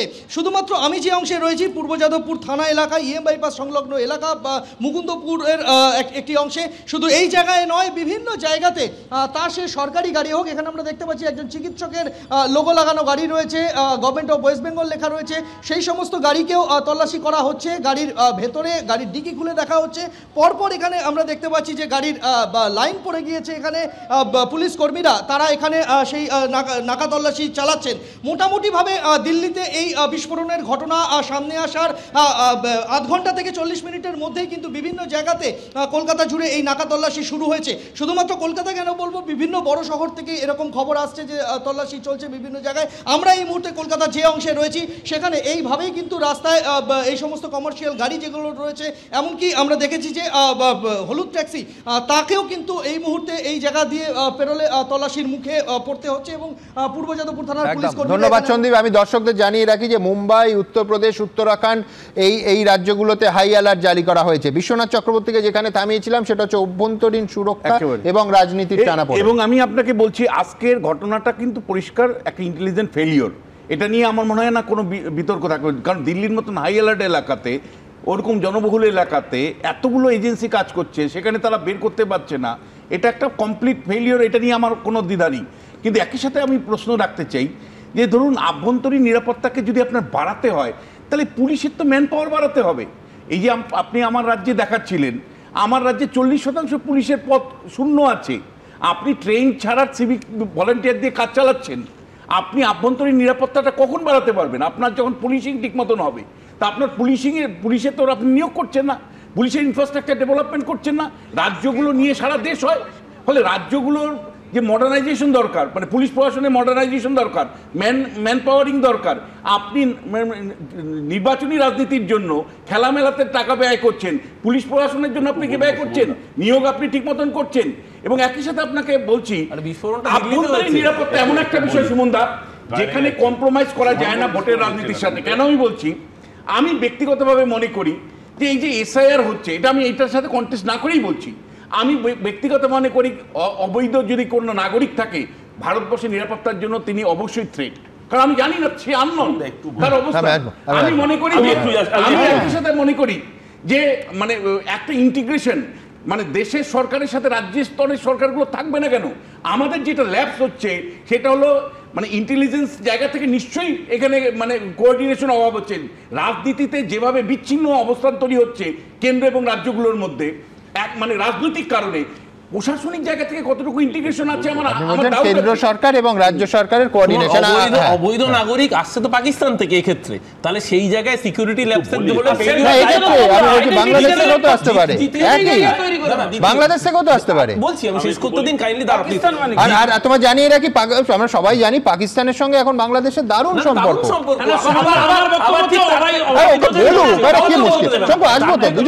ভালো সম্পর্ক আমরা দেখছিলাম আসিম মুনিরের সাথে ডোনাল্ড ট্রাম্পের। আমরা অশ্বত্থামাও তো ইতিগত বলছি, ডোনাল্ড ট্রাম্প বললে হবে না তো, মাই ফ্রেন্ড ডোনাল্ড ট্রাম্প কে বলেছিল? আপকি বার ট্রাম্প সরকার যে বলেছিল পাকিস্তানের সমালোচক পাকিস্তানের এজেন্টের বললে পাকিস্তান, পুরো পাকিস্তানের এজেন্ট, পাকিস্তানের সাথে কি বলছো? পুরো পাকিস্তানের সমালোচনা করলে একটা সরকার সাংবিধানিক খেলা আর গোপনে গোপনে দেশের মধ্যে থেকে দেশের বিরোধিতা করা হচ্ছে। সবচেয়ে বড় মানুষের মৃত্যুর পরে নির্লজ্জ দেশের থেকে যখন দেশের বিরুদ্ধে মন্ত্রী ছিলেন কি আশ্চর্য আটশোলা পাওয়া গেল। এবার শঙ্কু বলো আমি আসবো, শান্তিবের কাছে আসবো, আগে শঙ্কু বলো। আমার বক্তব্য হচ্ছে যে অরূপদের বা তৃণমূল কংগ্রেসের এত কেন পীড়িত, যারা বহিরাগত বেআইনি লোকেরা এখানে ঢুকে এখনো আমরা জানি না কারা করেছে। সন্দীপ এদিকে থামালাম। বিদেশি অনুপ্রবেশকারী নিয়ে এত আলোচনা হচ্ছে, কিন্তু কয়েকদিন আগে আপনাদের চ্যানেলেই দেখিয়েছেন জ্যোতি মালহোত্রা নামে একজন আইএসআই এজেন্ট, তিনি কিন্তু ভারতবর্ষেরই নাগরিক, তাকে কিন্তু কেন্দ্রের সরকার আইডেন্টিফাই করতে পারেনি। আর ইন্টেলিজেন্স ফেলিওর, উড়ি হামলা, কার্গিল হামলা, পুলওয়ামা, অমরনাথ, আচ্ছা ঘটনাচক্রে জ্যোতিও হরিয়ানা, হ্যাঁ জ্যোতিও হরিয়ানা, সাংসদ হামলা, সব সময় কিন্তু গভর্নমেন্ট ছিল বিজেপির, কোন দায় তারা দায়িত্ব নেবে না। আর আমার দাঁড়াও অ্যাকশন তো দেখতে পাচ্ছি, মানুষগুলো মারা যাচ্ছে, কিন্তু একটা চীনেই আসছি। পাকিস্তান নাটের গুরু আমরা জানি, পাকিস্তানের মাটিতে ব্যবহার করে সমস্ত সন্ত্রাস হচ্ছে, অথচ নওয়াজ শরীফের বাড়ির অনুষ্ঠানে যাবে, তার সঙ্গে ক্রিকেট খেলবে, তাতে কোনো আপত্তি নেই। এতদিন চীনের মদতে পাকিস্তান করতো, এখন চীনের নাম উচ্চারণ হচ্ছে না, ওই ব্রিগেডিয়ার এখন আমেরিকাকে নাটের গুরু বানিয়েছে, নমস্তে ট্রাম্প সব ভুলে গিয়ে এখন আমেরিকাই প্রধান নাটের গুরু। আর আমাদের দেশের সরকারের কোনো দায়িত্ব নেই। দ্বিতীয়ত নিঃসন্দেহে যেখানে হয়েছে যে দেশে, সেই দেশের সরকারের তো দায় নিতেই হবে, রাজ্যে বা কেন্দ্রে। কিন্তু আমি বলছি যে তোমরা তাহলে মনে করছো, বামপন্থীরা মনে করছো যে আমেরিকার ভূমিকা নিয়ে তোমাদের কোনো প্রশ্ন নেই? অবশ্যই, বহুদিন ধরে আমেরিকা নিয়ে তখন মাথায় রাখা উচিত ছিল। আমেরিকার বিপদ সম্পর্কে অনেক আগে আমরা সতর্ক করেছিলাম, তখন ওদের সঙ্গে প্রেমের সম্পর্ক ছিল। আর এখন এখন বলছো হারে হারে বুঝছে। সুমনদা, আমার মনে হয় এইরকম পরিস্থিতিতে যে রাজনৈতিক চর্চা এই পাকিস্তানের এজেন্টরা তাতে আমার মনে হয় বাইরের শত্রুতার থেকে এদের শত্রুতা অনেক বেশি আগে পেশ করতে। আরে ভাই তোরা এরা যা শুরু করেছে, এরা তো মনে হচ্ছে না যে আমি কলকাতার কোনো চ্যানেলে বসে এটা আলোচনা করছি। আমি তো খুব দুর্ভাগ্যজনক সুমন যে আজকে দেখো দেশের ইন্টারনাল সিকিউরিটি অ্যাট স্টেক, 1 নম্বর। 2 নম্বর হচ্ছে যেভাবে তোমার ফরিদাবাদের যে ঘটনা এবং সঙ্গে সঙ্গে যে এই দিল্লির যে ঘটনা যেটা ঘটেছে, এটা কিন্তু একটা সিরিয়াস একটা টেরোরিস্ট অ্যাক্ট, এবং এটা ক্যালকুলেটেড এবং অর্গানাইজড টেরোরিস্ট অ্যাক্ট। এবং এটা কিন্তু দেখো এরকমভাবে ইন্টেলিজেন্স কালেকশনটা কিন্তু এটা একটা ফেইলিওর আছে on the part of the NIA and the Delhi police. কি আছে, তাদের স্পেশাল ব্রাঞ্চ আছে, আর এনআইএর যে কাজটা আছে, এই সমস্ত হাই এক্সপ্লোসিভের ক্ষেত্রে কিন্তু এনআইএর যে ইন্টেলিজেন্স ডিপার্টমেন্টটা সেটা কিন্তু এই যে দুপুরে জেএসের ঘটনাটা, এই জেএসই তো পার্লামেন্ট অ্যাটাকের পিছনে, এরা পার্লামেন্ট অ্যাটাকের পেছনে। এবং এত বড় পহেলগাঁওয়ের ঘটনার পরে আমরা কিন্তু তুমি বাই অ্যান্ড লার্জ তুমি যদি বলো খুব কমপ্লেসেন্ট হয়ে পড়েছিলাম, বেশি করে অপারেশন সিঁদুর হওয়ার পর থেকে। হ্যাঁ, কিন্তু অপারেশন সিঁদুরেই এই জেএসের হেডকোয়ার্টারে হামলা হলো, আরো সতর্ক থাকার কথা, আরো সতর্ক, কারণ একটা রিটালিয়েশনের চান্স তো ছিল। তোমার মনে হচ্ছে টিআরএফ বলেছিল দ্য রেজিস্ট্যান্স ফোর্স, এইটা এখন এত বেশি অ্যাক্টিভ হয়ে গেছে, এরা হচ্ছে offshoot of Lashkar-e Taiba, LET and জৈশি Mohammad. এরা যে ঘুরে বেড়াচ্ছে দিল্লির বুকে, এবং এটা ক্যালকুলেটেড এই কারণে বলছি, প্রচণ্ড ঘনবসতিপূর্ণ। এবং আজকের এই সন্ধেবেলায় তোমার এখানে এই রেড ফোর্টের কাছে এখানে যে লোকারণ্য একদম, এবং এটা একটা অর্গানাইজড একটা এক্সপ্লোশন একটা করার চেষ্টা করেছিল, এবং যেটা তোমার ফয়েল করার দায়িত্ব কিন্তু বেসিক্যালি ইন্টেলিজেন্স ডিপার্টমেন্টের, সেটা তোমার আর্মি ইন্টেলিজেন্স হোক, তোমার এনআইএ হোক, লোকাল পুলিশ হোক, এটা একটা কিন্তু ব্যর্থতা, এটা সম্পর্কে কোনো সন্দেহ নেই। যে দেশগুলোর সঙ্গে আমাদের সম্পর্ক খারাপ, তারা আমাদের ক্ষতি করতে চাইবে, ক্ষতি করবে না এটা যদি আমরা ভাবি সেটাই ভুল। এখন আমাদের ইন্টেলিজেন্সটা খুব ভালো করতে হবে। যদি আপনি আমাদের রাজ্যের কথা ধরেন, তো কেন্দ্রীয় সরকারের ইন্টেলিজেন্স ব্যুরোর এখানে এসআইবি হিসেবে কাজ করে, সাবসিডিয়ারি ইন্টেলিজেন্স ব্যুরো। কলকাতাতে একটা অফিস আছে, শিলিগুড়িতে একটা অফিস আছে, খুব সম্প্রতি কালিম্পংয়ে অফিস করেছে, তার বাইরে নাই। কিন্তু আমাদের রাজ্যের যে ইন্টেলিজেন্স ব্রাঞ্চ আছে, তার কিন্তু প্রতিটা জেলায় একজন ডিএসপি আছে, ডিএসপি ডিআইবি বলে, তারপরে প্রতিটি থানায় ইন্টেলিজেন্সের লোক আছে, এবং আমাদের কলকাতা পুলিশের স্পেশাল ব্রাঞ্চের প্রতিটি থানায় লোক আছে। অর্থাৎ আমাদের স্টেটের ইন্টেলিজেন্স যদি খুব ভালোভাবে কাজ না করে, তো আমাদের রাজ্যের ক্ষেত্রে যেমন সেন্ট্রাল ইন্টেলিজেন্সের যে প্রসার ততটা বেশি কিন্তু নেই আমি যতটা জানি, তেমনি দিল্লিতেও একদম কেন্দ্রীয় সরকারের ইন্টেলিজেন্স উইং যাই ধরুন, দিল্লি পুলিশের ইন্টেলিজেন্সটা তো কেন্দ্রীয় স্বরাষ্ট্র মন্ত্রকের আন্ডারে, মানে এখানে তো কোনো টানাপোড়েনের প্রশ্ন নেই, পুলিশ ও স্বরাষ্ট্র মন্ত্রকের আন্ডারে ইন্টেলিজেন্স উইংটা। আমি এটা উদাহরণ দিলাম এই জন্যে যে প্রতিটি থানায় তাদের লোক আছে, থানার বাইরেও আছে, তো এটা যদি তারা খবরটা না পায় তারপরে ইন্টেলিজেন্সের লোকেরা কাজ করছে না, এইটা যাতে কাজ করে সেটা করতে হবে। স্যার দিল্লি পুলিশেও কিন্তু স্পেশাল ব্রাঞ্চ যেটা আছে, স্পেশাল ব্রাঞ্চের কমিশনারেট তো, হ্যাঁ সেখানে কাজ করছে। আমাদের কলকাতা পুলিশে যেমন স্পেশাল ব্রাঞ্চ আছে, দিল্লি পুলিশেও আছে। আমি দ্রুত একবার ব্রিগেডিয়ার দেবাশিস দাসের কাছে যাব যে এখনো পর্যন্ত যে আপডেট ব্রিগেডিয়ার দাস, এই মুহূর্তে এই বিস্ফোরণের ধরন এবং এখনো পর্যন্ত কিন্তু কোনো জঙ্গি গোষ্ঠী তার দায়িত্ব নেয়নি, তো আপনার মোডাস অপারেন্ডি দেখে কোন দিকে ইঙ্গিত মনে হচ্ছে? হ্যাঁ, মোডাস অপারেন্ডিতে আমি একটা অদ্ভুত ব্যাপার যেটা আপনি একটু আগে বললেন, ওনাদের যেটা প্রেস ব্রিফিং এ শুনলাম যে রানিং গাড়িতে এটা হলো, এটা দুটো জিনিস হতে পারে। একটা হচ্ছে যে রিমোট কন্ট্রোল আইডি দিয়ে রানিং গাড়ি যেটাতে আইডি লাগানো ছিল সেটা ব্যবহার করা হলো, আরেকটা হতে পারে যে সুইসাইড বম্বারও হতে পারে, এখন অবধি বুঝতে পারছি না।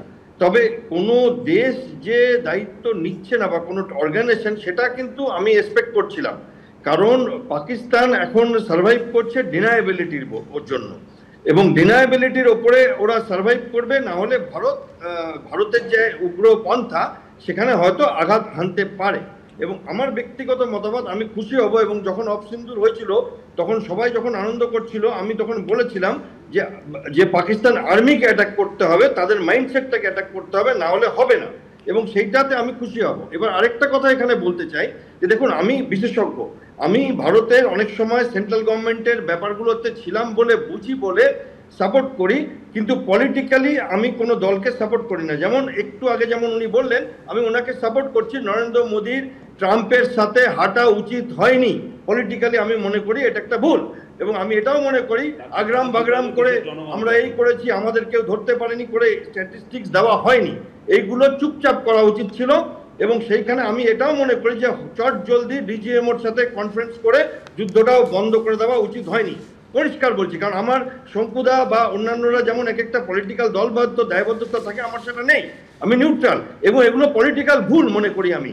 যেমন আমাদের পশ্চিমবঙ্গের একজন মুখ্যমন্ত্রী ছিলেন, তাকে পলিটিক্যালি লেঙ্গি মেরে একটি বিশেষ দল প্রধানমন্ত্রী হতে দেয়নি, পলিটিক্যাল ভুল, মারাত্মক ভুল। এবং তাতে ছিল তারা যারা এখন কথা বলছে, তারা হয়তো তখন ছোট বাচ্চা ছেলে ছিল, আমরা নিজের চোখে দেখেছি। এবার এই ব্যাপার হচ্ছে কি, আমি আমার ব্যক্তিগত সংস্থায় বলছি, যেটা কর্নেল দাস বলতে চাইছিলেন, সারা দিন রাত হাজার হাজার বছরে টেররিস্ট অ্যাক্টিভিটিকে অ্যাভয়েড করা হয়। আমাদের ইন্টেলিজেন্স ব্যুরো, আমাদের আমাদের স্টেট পুলিশ, আমাদের প্রত্যেকটা নার্কোটিক উইং বলুন, রিজার্ভ ব্যাংক বলুন, প্রত্যেকের নিজস্ব ইন্টেলিজেন্স শাখা আছে। এবং আমি দিল্লিতে এই জায়গাটাতে এক্সপোজ হয়েছিলাম বলে আমি জানি যে সারা রাত ধরে এগুলো করা হয়, কিন্তু পিন পয়েন্ট ইন্টেলিজেন্স পাওয়া খুব ডিফিকাল্ট। যেমন ধরুন আজকের ঘটনায় আমি দেবাশিস দা, ঠিক এইখানে একটা মারাত্মক তথ্য আসছে, আপনি যেহেতু পিন পয়েন্ট ইনফরমেশন বলছেন, এই মুভিং কারটা হরিয়ানার ফরিদাবাদের আজকে ঘটনা ঘটেছে, আর হরিয়ানার নেমপ্লেটওয়ালা কার। আমি বলছি যে এটা আমি হরিয়ানার সমস্ত গাড়ি চেক করা উচিত আমি তা বলছি না, কিন্তু কোথাও একটা আজকে ফরিদাবাদের ওই বিপুল বিস্ফোরক পাওয়া, ওই গ্রেফতারগুলো, ওই RDX, ওই AK-47, আর সেই হরিয়ানার ফরিদাবাদের ঘটনা আর হরিয়ানার নাম্বার প্লেটওয়ালা গাড়ি, কোথাও একটা লিঙ্ক কি দেখা যাচ্ছে না? হ্যাঁ নিশ্চয়ই, আমি তো মনে করছি আরো কিছু আমরা হয়তো নাশকতার ঘটনা দেখবো, যেটাতে এই ব্যাপারগুলো একটা মানে দুয়ে দুয়ে চার হবে, এবং অনেকগুলো ঘটনা হয়তো একসাথে হতে পারে ভারতবর্ষে। আবার এমনও দেখতে পারি যে ভারতবর্ষ একটা প্রত্যাঘাত করলো, সেটাও দেখতে পারি। এই মুহূর্তে বুঝতে পারছি না যে কি ডিসিশনটা নেওয়া হবে, বাট ডেফিনেটলি এটা তো কোথাও একটা আমাদের ওভার, যেটা একটু আগে একজন বক্তা বলছিলেন যে আমাদের একটা কমপ্লেসেন্সি ফ্যাক্টর এসেছিল, আত্মতুষ্টি, আমরা অফ সিন্দুর করে দিয়েছি এবং আমরা বিরাট জয়ী হয়ে গেছি, এবং সেইটার জন্য আমাদের এখন আর কিছু হবে না। আমার মনে হয় কোথাও একটা ইন্টেলিজেন্স খবরও ছিল, না হলে এইগুলো ফটফট করে এই আমরা যে এটিএস ধরলাম গুজরাট থেকে এবং পরপর এই যে এতগুলো ডাক্তার ধরা পড়লো, এইখানে একটা বড় যোগসূত্র দেখতে পাচ্ছি যেখানে সোশ্যাল মিডিয়া ব্যবহার করা হচ্ছে। যারা লোনলি উলফ আইসিএস এর যারা স্লিপার সেল তাদেরকে ব্যবহার করা হচ্ছে যে তোমরা এবার জাগো, এই ছোট্ট কাজটা করে দিয়ে তোমরা বাড়ি চলে যাও। এবং এইগুলো এত ক্ষুদ্র কাজ টেকনোলজির জন্য আজকাল সেই ব্যাগে করে বোম আনতে হয় না, একটা ছোট্ট ম্যাগনেটিক ডিভাইস একটা গাড়িতে, চলন্ত গাড়িতে লাগিয়ে দিয়ে একটা লোক বেরিয়ে যাবে, আরেকটা লোক সেটা ডিটোনেট করে দেবে। This are possible. এবং এইগুলো হয়তো সাধারণ মানুষের দোষ নেই, তারা দোষ দিতেই পারে, কারণ তারা চায় নিশ্চিদ্র থাকুক তাদের সিকিউরিটিটা, সেটা জাস্ট। বাট যারা ইন্টেলিজেন্স ডিল করে, যারা সিকিউরিটি ডিল করে, তারা জানে এই মুহূর্তে হয়তো পশ্চিমবঙ্গে, তো আমি আমাদের রাজ্যে বলছি, বহু গ্যাংস্টার, বহু আতঙ্কবাদীর ঘটনা 2-3 দিন পর পর হয়, যেগুলোকে আমাদের রাজ্য পুলিশ আটকায় এবং এইটা কন্টিনিউয়াস চলতে থাকে, একটা ছোট পার্সেন্টেজ সাকসেসফুল হয়ে যায়। এবং আমরা মনে রাখতে হবে, লড়ছি একটি ডিক্টেটরশিপ দেশের জন্য, যেখানে কোনো পলিটিক্যাল পার্টি নেই, যেখানে প্রাইম মিনিস্টারকে উঠতে বললে ওঠে, বসতে বললে বসে, সেই ডিক্টেটরশিপ দেশ, তার সাথে আমরা লড়ছি, যেখানে আমাদের অবভিয়াসলি একটা ডেমোক্রেটিক। একদম। আমি ব্রিগেডিয়ার দাসের কাছে যাবো, কিন্তু তার আগে একটা প্রত্যক্ষদর্শীর বাইট, একজন আই উইটনেসের বাইট দেখাবো। অত্যন্ত ডিটেলসে বলছেন সবাই অতিথিদের এবং দর্শকদের বলবো খুব মন দিয়ে শুনবেন। দেখবো। सबसे बड़ी पुलिस प्रशासन की कमी है, जो इतने भीड़ इलाके में जाम लगा हुआ, अगर ये जाम नहीं होता, ये खाली जगह में फटती है, कैसे ही होता, दुर्घटना हुई है जो इमरजेंसी, ये पुलिस वाला कोई नहीं था यहाँ मौके पे। 2 पुलिस वाले ब्लास्ट के बाद चौकी में से आए अंदर से, जो मौके पे आए, मेरे साथ जो बॉडी निकलवा रहे थे गाड़ी में से। गाड़ी में ऐसे डैमेज हो गई थी बॉडी, जो हमें चीर के मतलब पब्लिक की मदद से निकालनी पड़ रही थी। फिर 10 मिनट बाद पुलिस प्रशासन आया यहाँ पे, जो बॉडी निकलवाया। 4 बॉडी मैंने टैक्सी ड्राइवर की ड्रेस में वो निकलवाई है, एक जिंदी, बाकी 3 बॉडी। गाड़ी जो आपने आइडेंटिफाई की है वो कहाँ का नंबर था, कैसी गाड़ी थी? मैं नंबर पूरा याद नहीं, मैं नंबर प्लेट मैंने दीवार से उठा के उस गाड़ी की आधी थी। HR नंबर HR 26 करके लास्ट में 7674 है। हाँ, हरियाणा की नदीम ना, उस मोमडन का ही नाम है, नदीम करके कुछ नाम था उसमें। मैं इतने उसके नंबर के फोटो लेने वाला था, इतने एक पुलिस वाला उसे बंद करके गाड़ी चल रही गाड़ी जो फर्स्ट में जिसमें ब्लास्ट हुआ। कौन सी गाड़ी? 7674 है। गाड़ी में नहीं बता पाएंगे, नहीं बता पाऊंगा। आधी गाड़ी मेरे आगे, तो इंजन सब फूका पड़ा है, गाड़ी आधी कैसे बताऊंगा। उसमें जो बैठे वो नहीं बता पाऊंगा कितने हैं। घायल देखा या कैजुअलिटीज आपने कुछ देखा? कैजुअलिटी नीचे रोड पे से 2 लोग उठाए, जो आधे हैं, शरीर में आधे, शरीर में आधे पूरे भी नहीं, आधे जो उठा के गाड़ी एम्बुलेंस में रखे। बाकी 4 गाड़ियों में से निकाले हैं जबरदस्ती, जो लोहे में उसमें दब गए हैं, गाड़ी डैमेज हो गए हैं। एक गाड़ी ब्लास्ट होने के बाद कुछ देर के बाद फिर दूसरी CNG गाड़ी थी, सारी CNG ब्लास्ट होने लगी, पब्लिक हटाई, जब भी उसमें से बॉडी निकाल रहे हैं।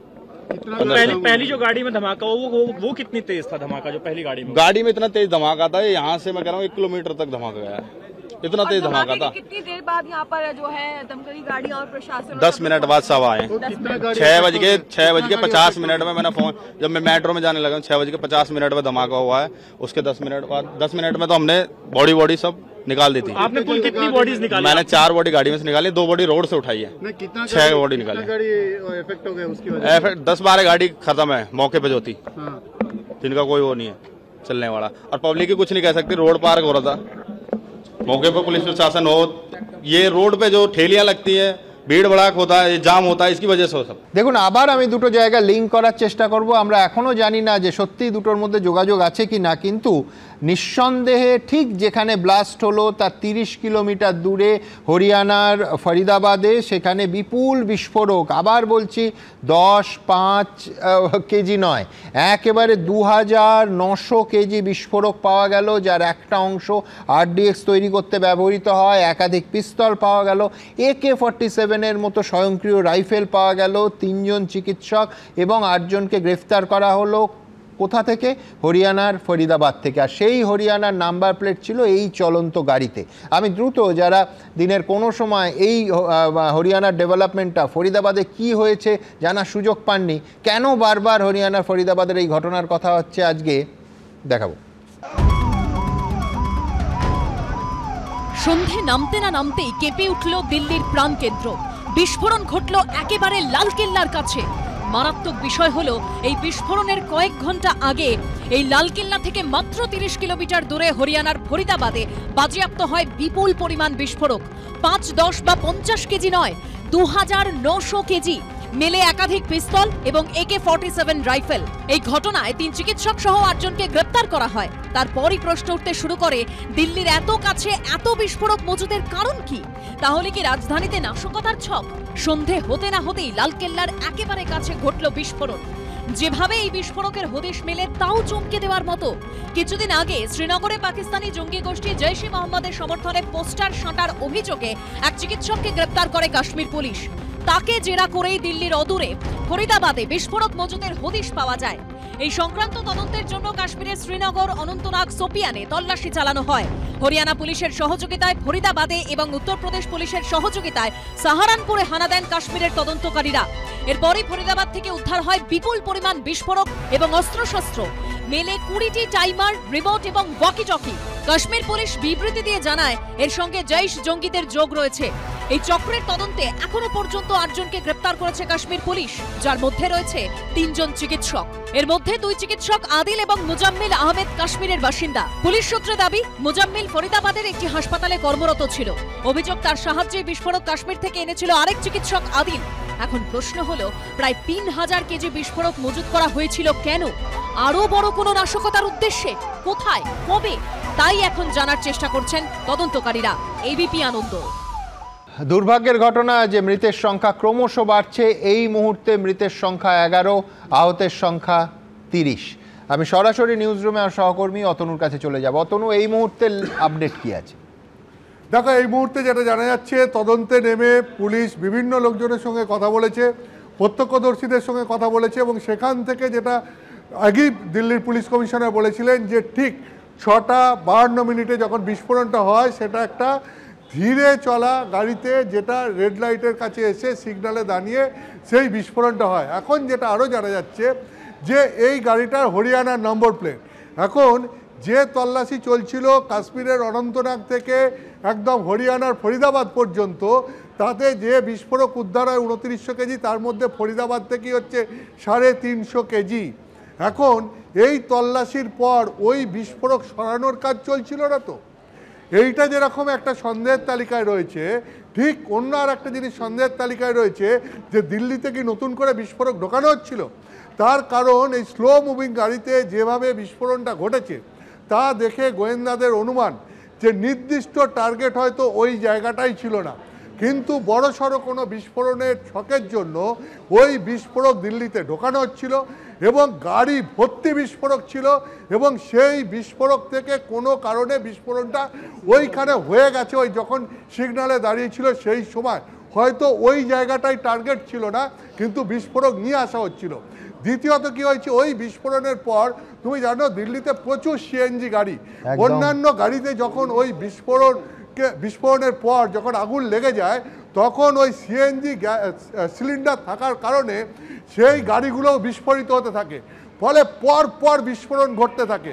এই যে 3-4টে বিস্ফোরণের শব্দ পরপর শোনা গেছে, অর্থাৎ একটা হচ্ছে প্রথম যে গাড়িতে বিস্ফোরক ছিল, যে গাড়িটা সিগন্যালে দাঁড়ায় এবং সেখান থেকে বিস্ফোরণটা হয়, তারপর অন্যান্য সিএনজি গাড়িগুলো সেখান থেকে আগুন লেগে বিস্ফোরিত হতে শুরু করে, এবং এই করতে করতে প্রায় 100 ফুট এলাকা ধরে 6টা গাড়ি উড়ে গেছে, 2টো ই-রিক্সা, একটা অটোরিক্সা, সব উড়ে গেছে, এবং সেখানেই এখন পর্যন্ত 11 জন মানুষের মৃত্যু হয়েছে, আরও 24-25 জন মতো গুরুতর আহত হয়েছেন।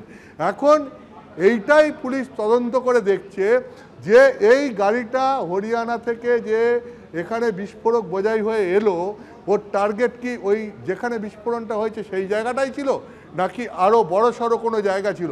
এবং গাড়িটা প্রাথমিকভাবে পুলিশ যেটা মনে করছে যে এত বিপুল পরিমাণ বিস্ফোরক বোঝাই ছিল গাড়িটায়, যে সেই কারণেই কোনো কারণে বিস্ফোরণটা ঘটে গেছে। দ্বিতীয়ত আরও একটা আমি তোমায় তথ্য বলি, যেটা থেকে মনে হচ্ছে যে ওই জায়গায় হয়তো টার্গেট ছিল না। তার কারণ যদি এটা আত্মঘাতী বিস্ফোরণ হতো, একটা গাড়ি তো যাচ্ছে, সেটা একজন চালিয়ে নিয়ে যাচ্ছে, আত্মঘাতী বিস্ফোরণ যদি হতো তাহলে মনে করা হচ্ছে শুধুমাত্র চালকই গাড়িতে থাকতেন, কিন্তু এক্ষেত্রে যেটা জানা যাচ্ছে প্রাথমিকভাবে, চালক ছাড়াও গাড়িতে অন্তত একজন আরোহী ছিলেন, এবং এই বিস্ফোরণের জন্য 2 জনেরই মৃত্যু হয়েছে। ফলে এই প্রশ্নটা বারবার উঠছে এই পুলিশের বা গোয়েন্দাদের মনে যে ঠিক এই যারা বিস্ফোরক নিয়ে আসছিল গাড়ি করে তাদের উদ্দেশ্যটা ঠিক কী ছিল, এখানেই বিস্ফোরণ ঘটানো নাকি অন্য কোথাও? যদি সেটা হয় তাহলে পরে গোয়েন্দাদের কপালে আরও চিন্তার ভাঁজ পড়ে যাচ্ছে। তার কারণ যে এইরকম যে এক জায়গা থেকে বিস্ফোরণ নিয়ে আসা হচ্ছে এরকম তো নয়, হয়তো অন্যান্য জায়গা থেকেও বিস্ফোরক এনে দিল্লির কোথাও জড়ো করা হচ্ছে, হয়তো আরও বড়সড় কোনো বিস্ফোরণ বা সিরিয়াল বিস্ফোরণ ঘটানোর প্ল্যান জঙ্গিদের ছিল বা রয়েছে। তাহলে পরে সেই চক্রটা পুরোপুরি ধরা না গেলে আবার বিস্ফোরণ বা জঙ্গি নাশকতার একটা আশঙ্কা থেকেই যাচ্ছে। ফলে পুরো র্যাকেটটা এই মুহূর্তে গোয়েন্দাদের ধরতে হবে, এটাই গোয়েন্দাদের কাছে সব থেকে বড় চ্যালেঞ্জ। একদম। আমি দ্রুত একবার ব্রিগেডিয়ার দাসের কাছে যাব, এই জন্যই যাব যে আপনি প্রথম বলেছিলেন যে তখন অ্যাক্সিডেন্টাল ব্লাস্টের সম্ভাবনাটা সামনে আসেনি, কিন্তু আপনি বলেছিলেন যে আপনার আশঙ্কা যে এই একটা ফরিদাবাদের ঘটনার প্রেক্ষিতে এই ঘটনা যখন ঘটলো যে এটা আরও কোথাও হবে না তো, বা আরও কোথাও করার পরিকল্পনা হচ্ছে না তো। আমি বলছি এখন পুলিশ সূত্রে যা জানা যাচ্ছে সেটা প্রায় সেই রকম।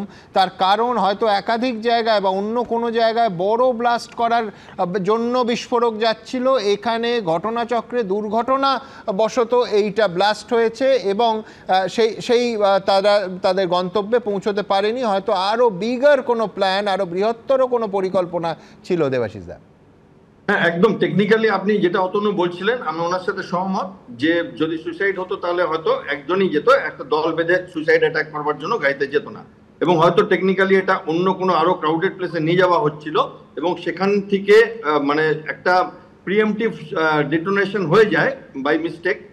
আর এমনও হতে পারে যে বাকি গাড়িগুলো যেগুলো আশেপাশে ছিল, আমাদের ভাষায় এগুলোকে বলি সিম্প্যাথেটিক ডিটোনেশন, মানে যেহেতু গাড়ির মধ্যে পেট্রোল থাকে, এত বড় একটা মানে ব্লাস্ট হলে কি হয় এক্সপ্লোসিভের যে শক ওয়েভস আর চার্জ ওয়েভস যায়, সেখানে সিম্প্যাথেটিক ডিটোনেশনে দাহ্য পদার্থ থাকলে সেগুলো জ্বলতে থাকে, মানে একটা সিলিন্ডার ফাটলে অনেক সময় দেখা যায় পরপর 4টে সিলিন্ডার ফেটে গেল, তো সেইটা হতে পারে বাকিগুলো টেকনিক্যালি। এবং একদম আমি এবং ধরুন দিল্লির পাবলিক ট্রান্সপোর্ট মূলত সিএনজিতে চলে এবং সেই সিএনজিতে বিস্ফোরণ হয়ে এই এতগুলো মুহূর্তের মধ্যে এই চেহারা নিয়েছে হতে পারে। এবং পেট্রোলও যথেষ্ট দাহ্য এবং সেই ট্যাঙ্কের মধ্যে থাকে বলে একটা বক্স টিন জায়গায় থাকে বলে it's almost like a bomb without a detonator. এবার যদি আগুন থাকে তাহলে সেটা ডিটোনেটরে কাজ করে দেয়, এবং যদি ব্লাস্ট ওয়েভ থাকে তাহলে সেটা ডিটোনেটরে কাজ করে দেয়, যেভাবে যে প্রিন্সিপালে গ্রেনেড ফাটে বা এক্সপ্লোসিভ ডিভাইস ফাটে। এবার আমি আরেকটা জিনিস যেটা বলছি সেটা হচ্ছে আমি এখনো যে এইটাই শেষ ঘটনা আজকের বা আগামী কয়েকদিনের নাও হতে পারে, হতেও পারে, হলে ভালো, আবার এমনও হতে পারে আরো কিছু। বা আরেকটা জিনিস যেটা আমি চিন্তা করছিলাম যে এমনও হতে পারে যে ভারতবর্ষের থেকেও কোনো প্রত্যাঘাত হলো এই ঘটনার জের ধরে। আমি জানি না এখন অব্দি, এগুলো অ্যান্সারগুলো আস্তে আস্তে যখন এরকম কিছু একটা হয় নানান রকম খবর আসে, লাস্টে পুরো ব্যাপারটা আস্তে আস্তে চোখের সামনে হয় এবং তখন দুয়ে চারটা করা যায়। বাট এটা ডেফিনেটলি একটা বড় মেজর স্ট্রাইক ভারতের কেন্দ্রবিন্দুতে, রাজধানীতে, পার্লামেন্ট অ্যাটাকে দিল্লিতে সামনে। সেদিন আমি পার্লামেন্টেই ছিলাম যেদিন ওটা হয়েছিল, এবং একদম দিল্লির কাছাকাছি, একদম মানে পার্লামেন্টের কাছাকাছি হলো একটা বড় আমাদের কেন্দ্রবিন্দুতে আমাদের সংবিধানের উপরে আঘাত বলতে পারেন, এবং নিশ্চয়ই রূপে আমাদের সবার। আমি এই মুহূর্তে দেশের স্বরাষ্ট্রমন্ত্রী অমিত শাহ কি বলছেন সরাসরি। हुंडई गाड़ी में एक ब्लास्ट हुआ है। ब्लास्ट के कारण आसपास की कुछ गाड़ियां और कुछ मार्ग पर जा रहे लोग भी इंजर्ड होने के समाचार हैं। प्राथमिक सूचना जो मिली है उसमें कुछ लोग हताहत भी हुए हैं। ब्लास्ट की सूचना आते ही 10 मिनट में Delhi crime branch, Delhi special branch की टीमें स्पॉट पर पहुंची है। एनएसजी और एनआईए की टीम एफएसएल के साथ अभी गहन जांच करने का शुरू किया है। आसपास के स्थान के सभी सीसीटीवी कैमरा और बाकी सब चीज़ों की जांच के आदेश दे दिए हैं। मेरी सीपी दिल्ली से भी बात हुई है, स्पेशल ब्रांच के इंचार्ज से भी बात हुई है। सीपी दिल्ली और स्पेशल ब्रांच के इंचार्ज स्पॉट पर मौजूद हैं। हम सभी संभावनाओं को तराश रहे हैं और सभी संभावनाओं को ध्यान में रखकर इसकी गहन जांच की जाएगी। सभी ऑप्शन की तुरंत जांच होकर नतीजा जो आएगा जांच हम जनता के सामने रखेंगे। मैं कुछ ही देर में स्पॉट पर भी जा रहा हूं और अस्पताल में भी मैं तुरंत जाऊंगा। प्रतिक्रिया प्रथम कथा एर आगे এইরকম ঘটনা ঘটলে পরে নিশ্চিতভাবে পক্ষ বিপক্ষ পাল্টা সমালোচনা ইত্যাদি থাকবে, কিন্তু একটা জিনিস বুঝতে হবে সুমন, আমি কৃতিত্বের সময় সবসময় আগ বাড়িয়ে ভাগ নেব। আর দ্বিতীয় কথা, আমরা একবার বলছি নোটবন্দি করে আমরা কোমর ভেঙে দিয়েছি, সন্ত্রাসবাদে শিরদাঁড়া ভেঙে দিয়েছি। দ্বিতীয় কথা কি, যথেষ্ট সময় নিয়ে যাব, একবার বলছি নোটবন্দি করে শিরদাঁড়া ভেঙে দিয়েছি, আবার সেই একই শিরদাঁড়া সার্জিক্যাল স্ট্রাইকে ভেঙে দিচ্ছি। তারপরে এটা তো ঘটনা পাকিস্তানের সংবিধান বদলাতে চায়, একদম কিন্তু যারা ভারতবর্ষের সংবিধান বদলাতে চায় ঘোষণা করে আক্টিবার 400 পার হলে তাদের আমলে সংবিধান বদলালে আসলে বাক স্বাধীনতা হলে বলতে পারে। এবার আমি শঙ্কুর কাছে যাব, কিন্তু তার আগে জানাবো যে তৃণমূল কংগ্রেস একেবারে অমিত শাহর পদত্যাগ দাবি করছে এই ঘটনায়। কল্যাণ বন্দ্যোপাধ্যায়, আপনাদের খানিকক্ষণ আগে বলেছিলাম, কল্যাণ বন্দ্যোপাধ্যায় ঠিক কি বলেছেন পদত্যাগ দাবি করে দেখাবো। এখনো দিল্লিতে আছিস, সবাই under tensed. Amit Shah home minister হিসেবে কাল সকালে পদত্যাগ করে দেওয়া উচিত। এত অপদার্থ একখানা মানে হোম মিনিস্টার ভাবা যায় না, যার সময় সবকিছু ঘটছে। তিনি তার সময় পায়েলগাঁও ঘটলো, সমস্ত সিআইএসএফ বিএসএফ সব ইনএফেক্টিভ ছিল, তার সময় এই ঘটনা ঘটছে। তাহলে হোম মিনিস্ট্রি থেকে তার কি ইন্টেলিজেন্সি নেয়? নরেন্দ্র মোদী যদি সত্যি সত্যি প্রধানমন্ত্রীর কাজ যদি করতে চান, অমিত শাহকে স্যাক করুন আপনি। অমিত শাহর প্রতি দুর্বলতা দেখিয়ে প্রধানমন্ত্রী দয়া করে ভারতবর্ষটাকে বিপদের মধ্যে ফেলে দেবেন না। শঙ্কু, দেখুন, আমি প্রথমে কল্যাণদাকে অ্যাড্রেস করে বলবো যে এইরকম পরিস্থিতিতে ম্যাচিওর পলিটিক্যাল লিডারের মতো অ্যাক্ট করুন, এমন কথা বলবেন না, এই এমন অ্যাক্ট করবেন না যেটা পাকিস্তানের এজেন্টের মতো শোনায়। এই ধরনের কথা বলবেন না। এইটাই হচ্ছে সংবিধানের কথা বলে সংবিধানের বাক স্বাধীনতার অধিকার কে নিতে বলতে আমি সব বুঝলাম। এক সেকেন্ড কিন্তু অরূপ, এখানে অরূপ একটা ব্যাখ্যা আমায় দাও তো, সেটা হচ্ছে একই সরকার যদি ইন্টেলিজেন্স ফেলিয়ার হয় সেটাও সরকারের। এক সেকেন্ড, না, ওহো, আরে শঙ্কু, ইন্টেলিজেন্স ফেলিয়ার যদি হয় সেটাও সরকারের। সেখানে কল্যাণ বন্দ্যোপাধ্যায় সহ তৃণমূল নেতারা বলেন যে অমিত শাহ পদত্যাগ করুন, প্রধানমন্ত্রীর কাছে আবেদন। অর্থাৎ সরকারের প্রধানমন্ত্রী হচ্ছে, ইন্টেলিজেন্স ফেলিয়ারের দায় তার নেই, আর স্বরাষ্ট্রমন্ত্রীর সব দায়। আমি বলছি এইমাত্র বিশ্বনাথ দা বলে এটাই সেটিং, একজনকে ঠিক রাখো, দুজনকে পদত্যাগ চাও। হ্যাঁ, কদিন আগে উত্তর 24 পরগনায় বোমা সহ ধরা পড়েছিল শুভেন্দু অধিকারী, সেদিনকে সবার আগে মমতা ব্যানার্জির পদত্যাগ দাবি করেছিলেন। আজকে শুভেন্দু অধিকারী টুইটে আছে অমিত শাহ পদত্যাগ দাবি করে। আজকে এক সেকেন্ড অরূপ, আমি বলছি শুভেন্দু অধিকারী মমতা বন্দ্যোপাধ্যায়ের পদত্যাগ দাবি করেছেন, কিন্তু শুভেন্দু অধিকারী বলেননি যে মমতা বন্দ্যোপাধ্যায় বা অভিষেক বন্দ্যোপাধ্যায় মমতা বন্দ্যোপাধ্যায়কে সরিয়ে অভিষেক বন্দ্যোপাধ্যায়কে বসানো হোক। আমি বলছি, আমার প্রশ্ন হচ্ছে 1 আর 2 এর মধ্যে এই ফারাকটা তৃণমূল কোন স্ট্র্যাটেজিতে করছে? করলেন তো অমিত শাহ দুই হিসেবে করছেন, ও একের কোনো দায় নেই, সব দায় 2 এর। আমি জিজ্ঞেস করছি, একের দায় নেই সেটা নয়, সামগ্রিকভাবে ক্যাবিনেটের দায় নিশ্চিতভাবে একের থাকবে। ক্যাবিনেট শুধু নয়, নাম্বার 2 যদি ব্যর্থতা হয় নাম্বার 1 এর দায় নেই। কিন্তু ইমিডিয়েটলি যার দপ্তরের আন্ডারে এতগুলো দেশের মানুষের মৃত্যু হচ্ছে, সেই স্বরাষ্ট্রমন্ত্রী নরেন্দ্র মোদী কয়েকবার দায় চেয়েছিলেন, পদত্যাগ চেয়েছিলেন। মুম্বাইয়ের স্বরাষ্ট্রমন্ত্রী সেদিনকে দেশের স্বরাষ্ট্রমন্ত্রী। কিন্তু আমার প্রশ্ন খুব সিম্পল, সেটা হচ্ছে খাগড়াগড়ের ঘটনার দায় কার ছিল? আমি আবারও বলছি সুমন, সেদিনকে আজকে দাঁড়িয়ে যদি সেদিনকে শিবরাজ পাতিলের পদত্যাগ দাবি করা হয়, নরেন্দ্র মোদী কেন সেদিনকে মনমোহন সিং এর পদত্যাগ দাবি করেননি? সেই প্রশ্নের উত্তর তো শঙ্কুকে দিতে হবে। আমার বক্তব্য হচ্ছে, এই বক্তব্য যদি আপনার মেনে নিতে হয় তৃণমূল কংগ্রেসের, তাহলে অনেক কাল আগে মমতা বন্দ্যোপাধ্যায় রেজিগনেশন দিয়ে দাও। রোজ দাবি করো, একে থামাবে। কিন্তু এটা তো আচ্ছা কিন্তু আমি বলছি শঙ্কু, এই উত্তর তোমাকেও দিতে হবে যে ইকুয়েশনটা কি, যে প্রধানমন্ত্রীর দিকে কোনো আক্রমণ নেই, প্রধানমন্ত্রী অমিত শাহকে পদত্যাগপত্রটা নিয়ে নিন, ব্যাপারটা কি? শুনুন না, এদের সরাসরি আক্রমণের লক্ষ্য আরো বেশি করে উত্তরটা দিন।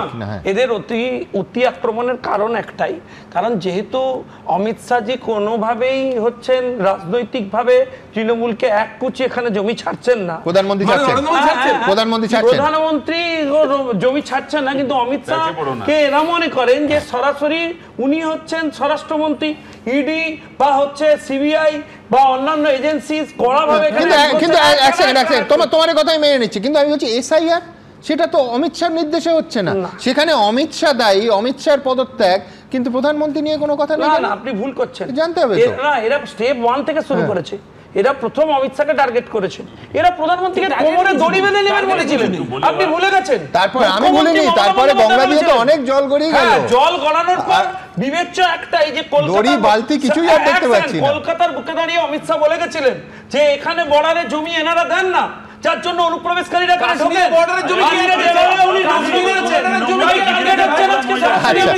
পয়েন্ট দেখেন। আমি বলছি যে 2002 আর 2025-এর লিঙ্ক আছে কি নেই নেই আলোচনা হচ্ছে, কিন্তু মমতা ব্যানার্জি আর নরেন্দ্র মোদীর মধ্যে লিঙ্কে কোনো অসুবিধা নেই, বিজয়ের আর মোদীর মধ্যে কোনো লিঙ্ক নেই, কোনো লিঙ্ক নেই। রাহুল গান্ধীও বলে কিন্তু এটা শান্তি মানতে হবে। আর আপনি বলছিলেন যে পিছনে ইকুয়েশনটা কি, আজকেই রিসেন্টলি আরএসএস এর মুখপত্রে আরএসএস এরই একজন লেখক তিনি লিখেছেন যে নরেন্দ্র মোদী চায় না মমতা ব্যানার্জি সরুক, সুতরাং এখানে ইকুয়েশনটা কোথায় লিখেছেন?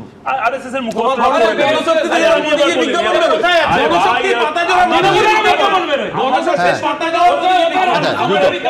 আবার ঘটনায় ফিরবো। প্রথম কথা হলো যে একটা খুব বিপজ্জনক যে এইটা অ্যাক্সিডেন্টাল ব্লাস্ট না হলে অত আরো বড় বিপদ ঘটতে পারতো, মানে এখানেও ইন্টেলিজেন্স ফেলিওর। অ্যাক্সিডেন্ট ব্লাস্ট হলো বলে হয়তো ঘটনাটা ছোট হলো, আমি আরো বড় বড় বিপদ করতে পারতো।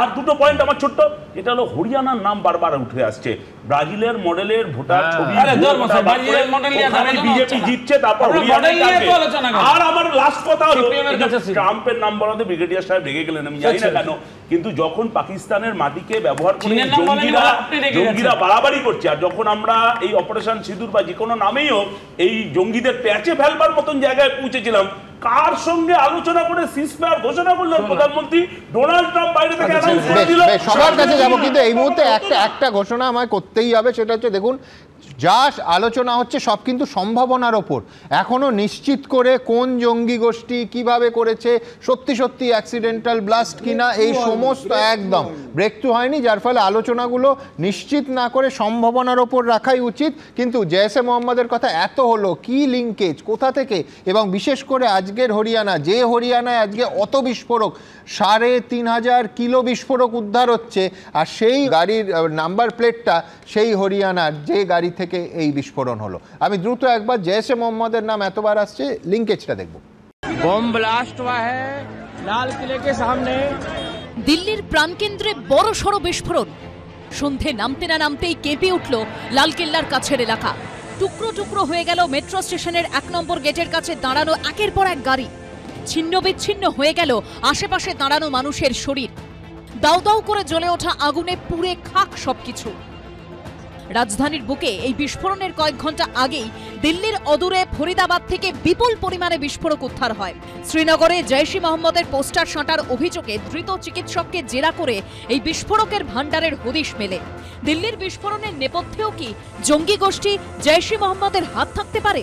প্রশ্নটা উঠছে, কারণ এর আগেও ভারতের বুকে বারবার সন্ত্রাসের ক্ষত এঁকেছে জৈশ। 2001 সংসদ ভবনে জঙ্গি হানা, 14 জনের মৃত্যু। ওই বছরই জম্মু কাশ্মীর বিধানসভার বাইরে বিস্ফোরণ, 38 জনের মৃত্যু। 2016 উড়িতে সেনা ঘাঁটিতে হামলা, 19 জনের মৃত্যু। পাঠানকোটে বায়ুসেনা ঘাঁটিতে হামলা, 8 জনের মৃত্যু। এই সব কিছুর নেপথ্যে একজন, মৌলানা মাসুদ আজহার, জঙ্গি গোষ্ঠী জৈশ-ই মোহাম্মদের প্রধান। কুখ্যাত এই জঙ্গি নেতাই 1994 সালে কাশ্মীরের সেনার হাতে ধরা পড়ে। জম্মুর জেলে রাখা হয় মাসুদ আজহারকে। তাকে ছাড়ানোর জন্য লাগাতার চেষ্টা শুরু করে জঙ্গিরা। শেষ পর্যন্ত আসে সেই অভিশপ্ত দিন, 1999 সালের 24শে ডিসেম্বর। ইন্ডিয়ান এয়ারলাইন্সের বিমান IC-814 হাইজ্যাক করে জঙ্গিরা। তারপর বিমান ঘুরিয়ে আফগানিস্তানের কান্দাহারে নিয়ে চলে যায় তারা।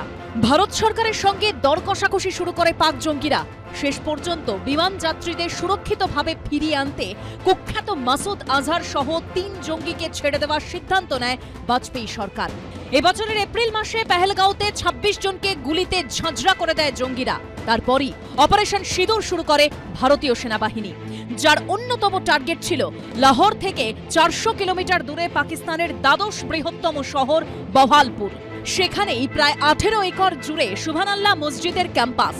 এটি জঙ্গি গোষ্ঠী জৈশ-ই মোহাম্মদের সদর ঘাঁটি। জঙ্গিদের প্রশিক্ষণও চলত সেখানে। জৈশ প্রধান মাসুদ আজহারের পরিবারের 10 সদস্য এবং তার 4 ঘনিষ্ঠ সহযোগীর মৃত্যু হয় ভারতীয় সেনাবাহিনীর আঘাতে। এবার কি সেই মাসুদ আজহারই ফের হামলা চালালো ভারতে? তার জঙ্গি গোষ্ঠীর হাত কি থাকতে পারে দিল্লি বিস্ফোরণে? এবিপি আনন্দ। দেখুন, আবার বলবো যে দুটো সম্ভাবনাই একেবারে সমান্তরালভাবে প্যারালালি আমাদের সামনে রয়েছে। একটা সম্ভাবনা হচ্ছে, এতক্ষণ জানিয়ে আলোচনা হচ্ছিল, যেটা দিল্লির পুলিশ কমিশনার বলছে যে ওখানে বিস্ফোরণ করা টার্গেট ছিল না, অ্যাক্সিডেন্টাল ব্লাস্ট হয়েছে। আরেকটা সম্ভাবনা, উল্টো দিকে যুক্তি কিন্তু কম নেই, আমরা এখনও জানি না কোনটা সঠিক। তার কারণ পরিকল্পিত ব্লাস্ট কেন? আপনারা যারা দিল্লি গেছেন জানেন যে সোমবার দিল্লির বেশিরভাগ বাজার কিন্তু বন্ধ থাকে, যেরকম করলবাগ মার্কেট সবথেকে বড় বাজার, সেটা বন্ধ থাকে। চাঁদনি চক এবং এই লাজপত রায় মার্কেট, এই লাজপত মার্কেট এবং চাঁদনি চক খুব কাছাকাছি, অত্যন্ত ঘনবসতিপূর্ণ এলাকা, এবং এই দুটো বাজার সোমবার খোলা থাকে। অর্থাৎ যদি কোনো জঙ্গি গোষ্ঠীর উদ্দেশ্য থাকে বেশি সংখ্যক মানুষকে হতাহত করা, সে কিন্তু সোমবার দিন অন্য কোনো বাজার বন্ধ বাজারে না করে এইখানে করার তার কিন্তু একটা উদ্দেশ্য থাকলেও থাকতে পারে। আমি জানি না, আমি দ্রুত একবার কর্নেল পৃথ্বীরঞ্জন দাসের কাছে যাব যে এই দুটো সম্ভাবনার মধ্যে কোনটা আপনার নিজের মনে হচ্ছে বেশি জোরালো? এক্ষুনি সেটা বলা মুশকিল, কারণ তদন্ত চলছে। তবে আপনি যে দুটো সম্ভাবনা বললেন সেটা মধ্যে যে কোনো একটা হতে পারে, তৃতীয় কোনো সম্ভাবনা হয়তো উঠে আসতে পারে। তো এখন যেটা আমার মনে হচ্ছে যে এইটা কিন্তু একটা ট্রেল অফ ইভেন্টের একটা অংশ। কারণ কাশ্মীরের যে ডাক্তার জঙ্গি ধরা পড়েছিল, তাকে মানে যে জঙ্গির সঙ্গে যোগাযোগকারী, তার সঙ্গে ইন্টারোগেট করে ফরিদাবাদে 2800 কিলোগ্রামের মতো এক্সপ্লোসিভ পেল এবং আরও অন্যান্য অস্ত্রশস্ত্র পেল। এবং সেইখান থেকে হয়তো একটি ছুট করে যে অন্য জায়গায় যেখানে ছিল সেই মিলিটেন্টরা সেটাকে জিনিসটাকে একদম সরাচ্ছিল, একদম এখানে কোনো ওদের ব্লাস্ট করার উদ্দেশ্য ছিল, হয়তো ওরা এটাকে শিফট করে আরেকটু নিরাপদ জায়গায় নিয়ে যাচ্ছে। এবং হরিয়ানা নম্বরের গাড়ি যদি বলছেন, আপনি দিল্লিতে গেলে দেখবেন দিল্লির গাড়ির প্রায় 60-70% হরিয়ানা নাম্বার, ইউপির নাম্বার এবং দিল্লির নাম্বার। হরিয়ানাতে রেজিস্ট্রেশন কস্ট কম, সেজন্য সবাই হরিয়ানাতে দিল্লি করে, সেটা ইস্যু না। কিন্তু এই যে গাড়িটাতে মধ্যে বিস্ফোরণটা ঘটলো, এবং আমি এই ব্যাপারে একমত যে যদি কোনো ফিদাইন অ্যাটাক হতো, যে মানে যারা নাকি সুইসাইড স্কোয়াড, তাহলে ওই একজন গিয়ে একটা আরও বড় আকারের টার্গেটে ওরা মারতো। কিন্তু সেইটা হয়নি, সেখানে দুজন যাচ্ছে। আমার মনে হয় এটা ট্রান্সশিপমেন্ট হচ্ছিল, কোনো কারণে অ্যাক্সিডেন্টালি এটা তো হয়ে গেছে, কিন্তু তবুও এটা বিরাট লজ্জাকর। কিন্তু আমাদের ধরে নিতে হবে বা বুঝতে হবে যে এটা একটা কন্টিনিউয়াস প্রসেস। ইন্টেলিজেন্স এবং সিকিউরিটি বাহিনী মানে দিন রাত এরা মেহনত করে। আমি যখন দিল্লিতে পোস্টেড ছিলাম, আমার মনে আছে আমার থাকাকালীন 11 বার ওদের মিলিটেন্ট অ্যাটাক রোখা হয়েছিল। জম্মু থেকে যখনই মিলিটেন্ট একটা ট্রাকে করে বা গাড়ি করে আসতো, তার আগেই তাদের ধরা পড়তো।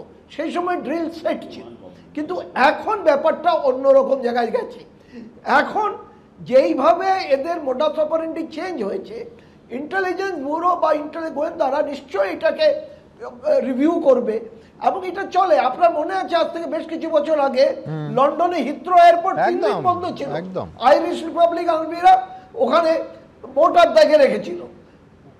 টুইন টাওয়ার ব্লাস্ট, আরো অনেক বছর থেকে, এই কিছুদিন আগে ইন্দোনেশিয়ায় হলো, যেখানে মুসলিম প্রধান দেশ, ওখানে টেররিস্ট অ্যাটাক হলো। মক্কা মদিনায় টেররিস্ট অ্যাটাক হলো। তো এরকম টেররিস্টরা এটা কন্টিনিউয়াস চেষ্টা করে ওদের নিজেদের যে দল আছে, সংগঠন আছে, তাদের মনোবল বাঁচিয়ে রাখতে, এবং যেখান থেকে ওরা টাকা পয়সা পায় সেইটাকে জাস্টিফাই করার জন্য আমরা অ্যাকশন করছি। আর গজবে হিন্দ, ভারত জয়ের একটা প্যান ইসলামিক প্ল্যান আছে, সেটা আমরা সবাই জানি। এবং এখন আমাদের কলকাতাকে উপর বেশি অ্যালার্ট থাকতে হবে, কারণ বাংলাদেশের মৌলবাদীরা যদি কলকাতার উপর কোনো ক্ষতি করে, সেটা কিন্তু আরেকটা ব্যাপক সমস্যা হয়ে দাঁড়াবে। যেটা নাকি লস্করে তৈবা হাফিজ মোহাম্মদ বলেছে যে আমি এখন বাংলাদেশ থেকে একটা ফ্রন্ট খুলব। তো এইটা আমাদের মাথায় রাখতে হবে, এবং সেই ক্ষেত্রে আমাদের যারা সমস্ত নাগরিক, সচেতন নাগরিক এবং নিরাপত্তা বাহিনী, সে পুলিশ হোক, আমাদের সিভিক ভলেন্টিয়ার হোক, বা আমাদের যারা আছে তাদের একটা জিনিস বুঝতে হবে, এই স্লিপার মডিউলকে ডিটেক্ট করতে হবে এবং তাদের শনাক্ত করো, তাদের কার্যকলাপকে বানচাল করো এবং তাদের দুর্বল করো। একদম, অনেক অনেক ধন্যবাদ কর্নেল দাস। আমি নজরুলদার কাছে যাব যে ঈশ্বর করুন আমি যা বলছি যেন ভুল প্রমাণিত হয়। যে সম্ভাবনা, দুটো সম্ভাবনা আরেক দিক থেকে উঠে আসছে। একটা হচ্ছে বিস্ফোরক সরানো, আমরা এখনও জানি না কত গাড়ি এই মুহূর্তে বিস্ফোরক কোথা থেকে কোথায় সরাচ্ছে এই বড় রেড এবং বিস্ফোরণের পর। এবং একজন সিরিয়াল ব্লাস্টের কথা বললেন, আমি বলছি আবার বলছি যে ঈশ্বর করুন যে এই সম্ভাবনা যেন ভুল প্রমাণিত হয়। তো এ তো মানে আমি বলছি গোটা দেশ জুড়ে হাই অ্যালার্ট জারি হয়েছে ঠিকই, কিন্তু এ তো যে কোনো জায়গায় বিশেষ করে মানে বহু গুরুত্বপূর্ণ রাজ্যে এবং শহরে বেশ কয়েকদিন ধরে অ্যালার্ট থাকার কথা।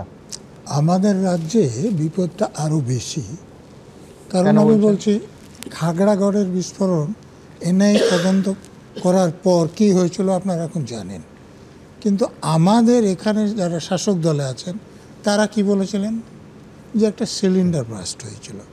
তারপরে আপনারা বগটুয়েও দেখেছেন যে ঘটনা ঘটলো, তারপরে দূরে থেকে টেলিভিশন ব্লাস্ট আর খাগড়াগড়ের সিলিন্ডার। তো আমাদের এখানে যেমন এখনই যে আলোচনা হচ্ছিল, কেন্দ্রীয় স্বরাষ্ট্রমন্ত্রীর অনেক সমালোচনা করা হচ্ছিল, কিন্তু তিনি কিন্তু বলেননি এটা ছোট ঘটনা, বা তিনি কিছু বলেননি যে একটা সিলিন্ডার ব্লাস্ট থেকে হয়েছে বা এরকম কোনো টেলিভিশন ব্লাস্ট থেকে হয়েছে। তিনি বলেছেন যে তদন্ত করে যেটা পাওয়া যাবে আমরা জানিয়ে দেব। উনি ভালো লোক খারাপ লোক আমি বলছি না, ওই সিলিন্ডার বাস আর টেলিভিশন বাস থেকে তো এটা ভালো কথা। তো আমাদের এখানে যদি সিলিন্ডার বাস আর টেলিভিশন বাসগুলো চাপা দেওয়ার চেষ্টা হয় তাহলে কিন্তু ঘটনা অনেক খারাপ ঘটে যেতে পারে। শুনুন, আমাদের মনে আছে যে 26/11 মুম্বাই হামলার পরে 2008 সালে তো এনআইএ তৈরি হয় এবং দেশের সেরা অফিসারদের স্পেশাল ট্রেনিং দিয়ে এনআইএতে ডিপ্লয় করা হয়েছিল এবং এনআইএর দক্ষতা নিয়ে কারুর মনে কোনো সংশয় নেই। সেই এনআইএর কর্মদক্ষতা নষ্ট হয় কোথায় জানো? যখন অর্জুন সিং এর বাড়ির সামনে পেটো পড়লো এনআইএ কে ডিপ্লয় করা হয়। কিংবা তোমাদের চ্যানেল দেখিয়েছিল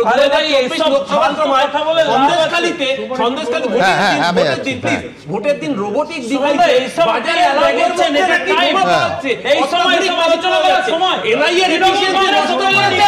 এই শুভেন্দু অধিকারী অমিত শাহ এনআইএর এফিশিয়েন্সি নষ্ট করেছে, যার জন্য আজকে টেররিজম এনআইএকে ব্যবহার করে এনআইএর এফিশিয়েন্সি দেশ বিরোধী সংগঠন আজকে এনআইএ টার্গেট বাজারে টার্গেট সোলমাত আর এখানে বসে এদের কাছে বাজারে টার্গেট সোলমাত সেই অপরাধীরা যারা বোমা ডিভাইসে সরকারে গিয়ে বিরোধিতা করছে সন্দেশকারী এখানে এই জন্য এইবারে টেররিস্টদের কাজটাই হচ্ছে যে একজনকে মারো আর 1 লক্ষ লোককে ভয় পাওয়া, এটাই হচ্ছে টেররিস্টদের কাজ।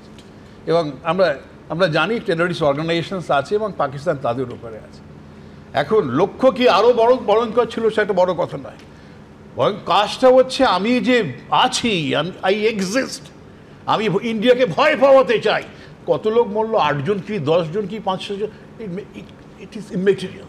আমি যে এক্সিস্ট করছি, ইন্ডিয়া বুঝুক যে আমি কিভাবে আমি দিল্লিতে প্রয়োজনে আমার ইচ্ছে হলে লাল কেল্লার সামনে বিস্ফোরণ ঘটাতে পারি, এই বার্তাটা বলছেন। সেইটাই তারা চেয়েছে। আমি বলবো টেররিস্টরা সফল।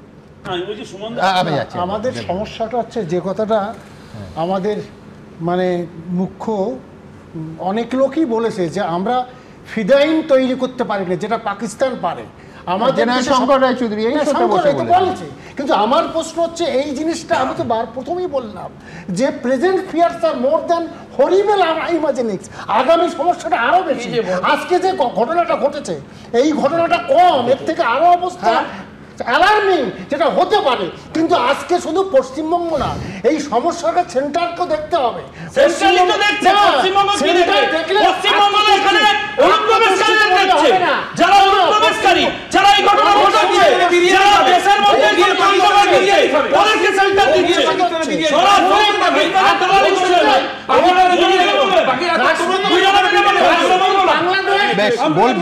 বলবো একমাত্র আমি এই মুহূর্তে যারা এসছেন স্ক্রিনের সামনে তাদের দেখাবো ঠিক কি ঘটনা, কিভাবে এই ঘটনার অভিঘাতে গোটা দেশ কেঁপে উঠল। দেখুন, সোমবারের সন্ধে তীব্র বিস্ফোরণে কেঁপে উঠল রাজধানী দিল্লি।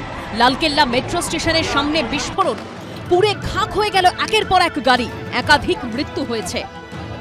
हम लोग मौके पर मौजूद हैं जहां पर अब से कुछ देर पहले धमाका हुआ और काफी सीरियस धमाका जो है बताया जा रहा है। अब ऐसे में उस जगह को सील कर दिया गया है, कॉर्डन ऑफ कर दिया है और आसपास जांच की जा रही है। बड़ी बड़ी जो एजेंसीज हैं, चाहे वो सिक्योरिटी की एजेंसी हो या फिर दिल्ली पुलिस हो, सभी मौके पर मौजूद हैं।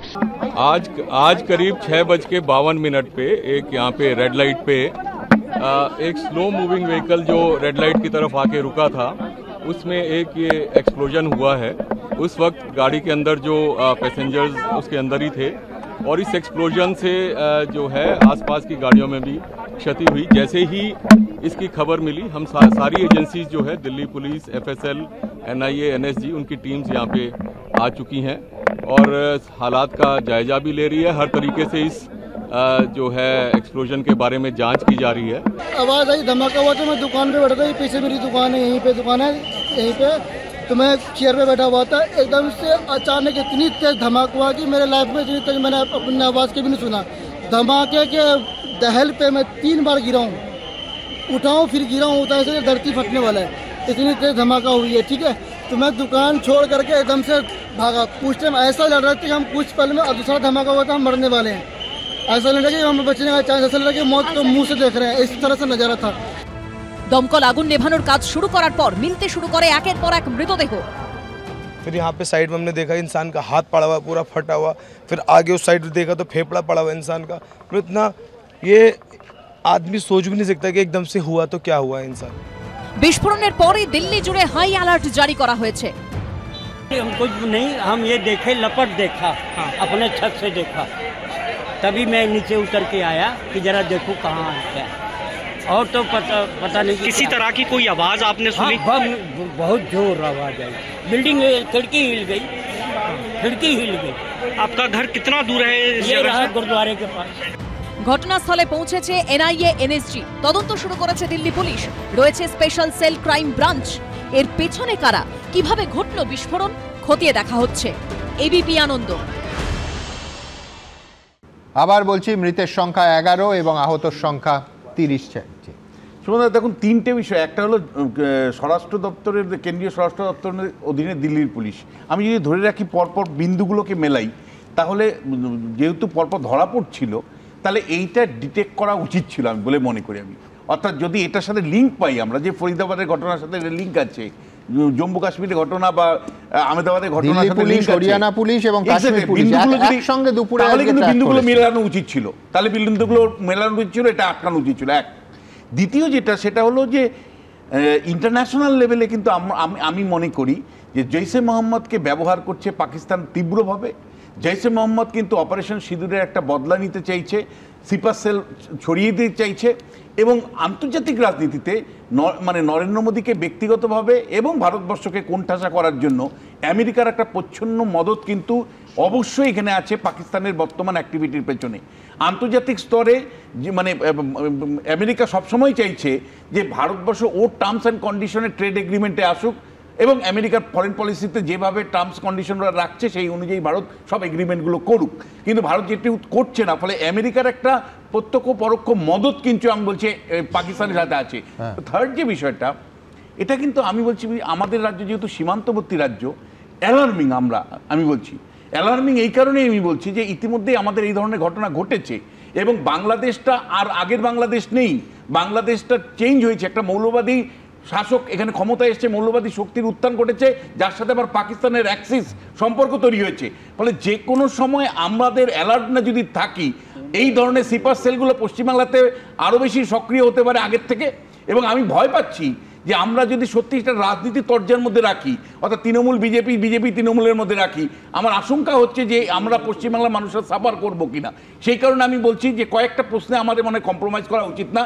ক্রস বর্ডার টেরোরিজম বা ক্রস বর্ডারে করে বাংলাদেশ থেকে ক্রস বর্ডার করে যারা এই রাজ্যে আসছে অনুপ্রবেশকারী হিসাবে, যাদেরকে আমরা বছরকে বছর মদত দিয়েছি, এটা বন্ধ করা উচিত পরিষ্কার করে। এবং এখানে কি রাজনীতির তর্জার বাইরে গিয়ে এটা আমি বলছি যে এটা বন্ধ করা উচিত। আমি এই মুহূর্তে জাস্ট আপডেটটা নিয়ে নেবো আমার সহকর্মী অতনুর কাছ থেকে। অতনু, দেখো সুবোধ, এই মুহূর্তে যে আপডেট আসছে, এক হচ্ছে হাসপাতালে যারা আহত হয়ে ভর্তি রয়েছেন তাদের মধ্যে 3 জনের অবস্থা রীতিমতো আশঙ্কাজনক, ফলে মৃত্যুর সংখ্যা আরও বাড়তে পারে এরকম একটা আশঙ্কা রয়েছে। দ্বিতীয়ত আমি তোমাকে বলবো যে এই যারা মারা গেছেন বা যারা আহত হয়েছেন এই বিস্ফোরণে, তাদের দেহের ইনজুরি দেখে অনেক সময় এইটা আন্দাজ করা সম্ভব হয় যে কী ধরনের বিস্ফোরণ থেকে এদের দেহে আঘাত লেগেছে। সেগুলো দেখে প্রাথমিকভাবে যেটা মনে হচ্ছে, এদের কারোর দেহে সেই রকমভাবে কোনো স্প্লিন্টার ইনজুরি নেই। যে ইনজুরিগুলো আছে সেগুলো হচ্ছে সব বার্ন ইনজুরি, মানে আগুনে পুড়ে আগুনে ঝলসে গিয়ে মূলত মৃত্যু হয়েছে।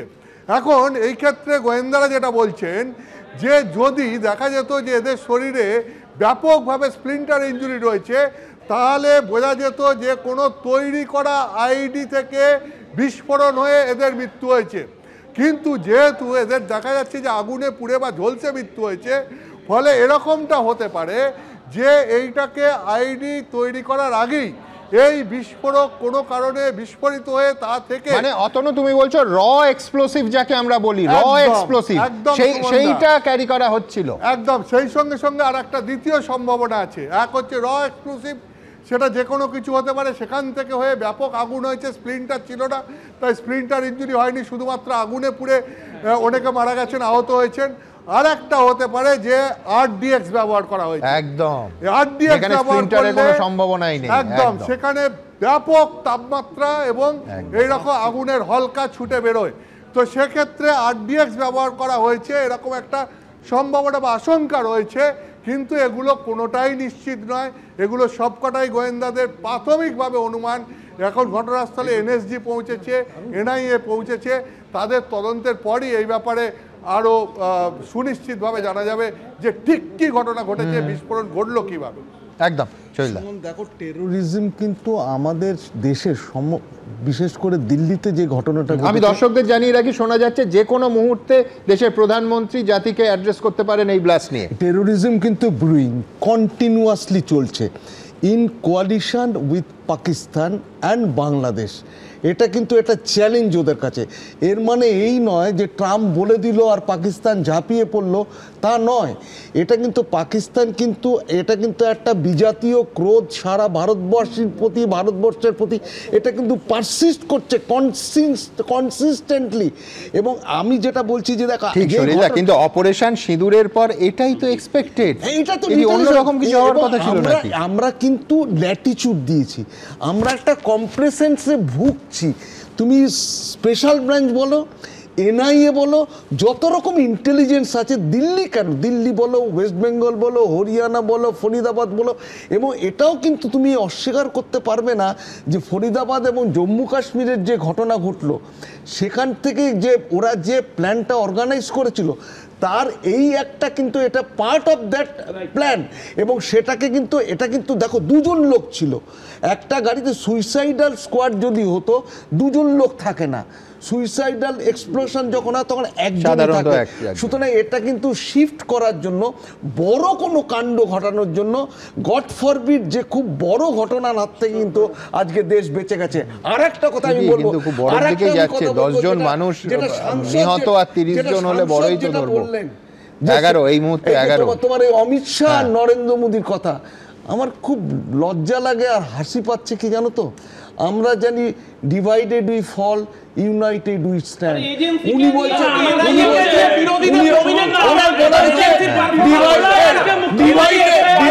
Divided we stand, united we ফল।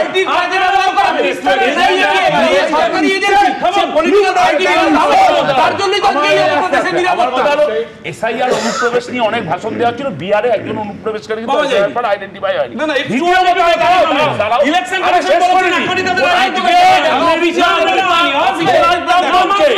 আমরা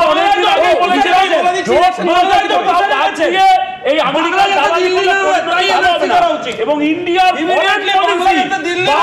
ফেল করেছে। জঙ্গিরা ভয় দেখাবে, আমরা করে দেখালাম, এটা ওদের থেকে এক্সপেক্টেড, আমরা জানি। সেটাকে আটকাবার জন্যই প্রধানমন্ত্রী যে বলে আসছে যে ঘরে ঢুকে মেরে এসছি, মাথা তুলতে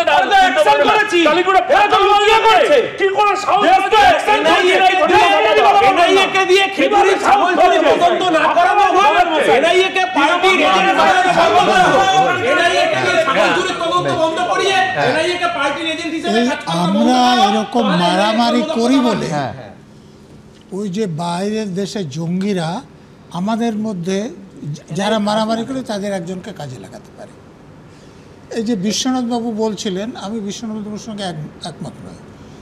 বাংলাদেশের টেররিস্টরা এখানে আশ্রয় পায়, অ্যাক্সিডেন্টাল কোনো ব্লাস্ট এখানে হলে হতে পারে, কিন্তু তারা জেনে বুঝে এখানে ব্লাস্ট করবে না। অতএব সেই জন্যে সাবধানতা আরো বেশি অবলম্বন করতে। না না, এটা আপনি এখনই দেশের সরকার অলরেডি আনসার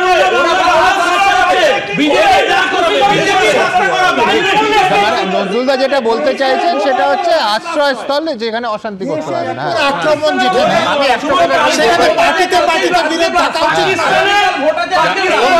আমি বলছি যে যারা যারা এটা বলছেন তারা যেন ভুল প্রমাণিত হন, মানে ওই যে সবার বেঁচে থাকার জন্য। আমার একটা মানে বলার আছে যে সুইসাইড বোম্বিং সম্বন্ধে আমরা খুব ভাবছি যে একজন থাকে দুইজন থাকে না।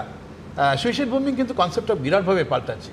একটা সময় ভাবতাম যে এটা পুরুষরাই থাকে, এখন যেভাবে মহিলা সুইসাইড বোম্বার আসছে এখানে যে দুজন থাকবে না, এই ধরনের ধারণা নিয়ে এগোতে গেলে আমরা কোনো কিছু ধরতে পারবো না। মানে আমি বলছি এটা পরিষ্কার যেটা লোন উলফ মডেল নয়, একেবারে পরিকল্পনা করে এটা হয়েছে। কিন্তু সুইসাইড বোম্বিং এর ক্ষেত্রে দুজন মানে থাকলেও তাই। আমি একটা শুধু বলবো যে হাইপোথিস যেটা আমরা করছিলাম যে এই বিহার ইলেকশন আগামীকাল আছে, গুরুত্বপূর্ণ ফেজ, তার সাথে সম্পর্ক কিনা, তাহলে কেন্দ্রীয় সরকারের এটা মন্তব্য, মানে ব্লেমটা আসলে কিন্তু মানে কেন্দ্রীয় সরকারের উপরে আসছে। ফলে এটা যেভাবে পুলওয়ামার সময়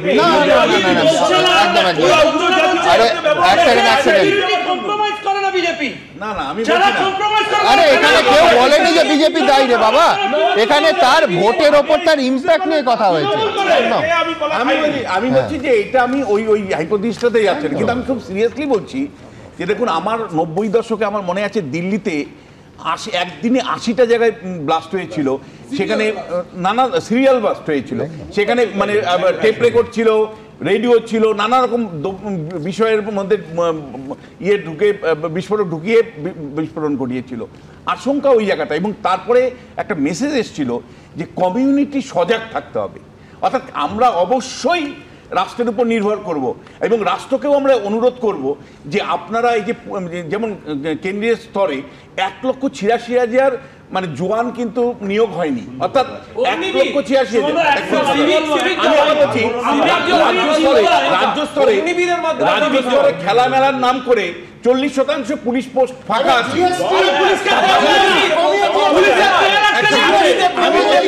ভিআইপি ট্রিটমেন্ট, রাজ্য পুলিশের 13 দিয়েছে জানেন, ওই টাকা নিয়ে গিয়ে আর্মি জওয়ান দিয়ে ব্যান্ডেজ খরচা করছে, আর্মি জওয়ান দিয়ে ব্যান্ডেজ করছে তৃণমূলে। আজকে বাংলা আগুনের আগুনের সঙ্গে জড়িত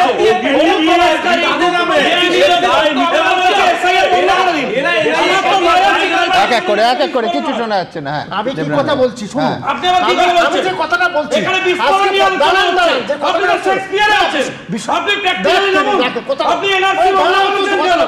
কেন বন্ধ করছেন? বিহার পশ্চিমবঙ্গের থেকে পুলিশ ফোর্স আরো খারাপ বেশি। পুলিশ বিহার থেকে আমি তা বলিনি যে আমাদের অর্থটা দিচ্ছে না। আজকে তা বলছি ট্যাক্স রেভিনিউ 45%, আজকে 48% এবছর থেকে পাওয়ার কথা, যেটা কমে যাচ্ছে।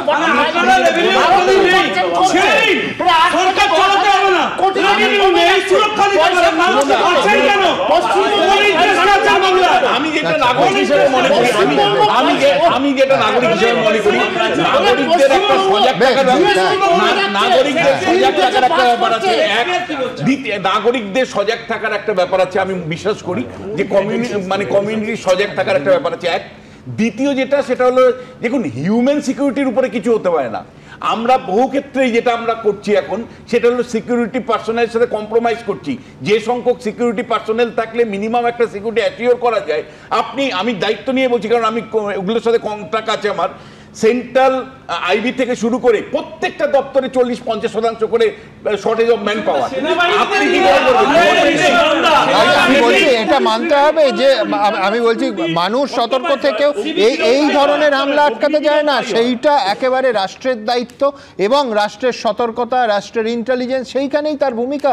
নাগরিকদের, করদাতাদের করের টাকায় তাদের পোষা হয় এবং এই ধরনের ঘটনা এড়ানোর জন্য আমি জানি না, কেন্দ্রীয় স্বরাষ্ট্রমন্ত্রীর বক্তব্য দেখেছি, শোনা যাচ্ছে, আমি নিশ্চিত নই, যে কোনো মুহূর্তে দেশের প্রধানমন্ত্রী এই ইস্যুতে নাগরিকদের অ্যাড্রেস করতে পারে। আমি দ্রুত একবার এই মুহূর্তের সবথেকে বড় খবরগুলো দিয়ে এই আলোচনায় আবার ফেরত আসবো।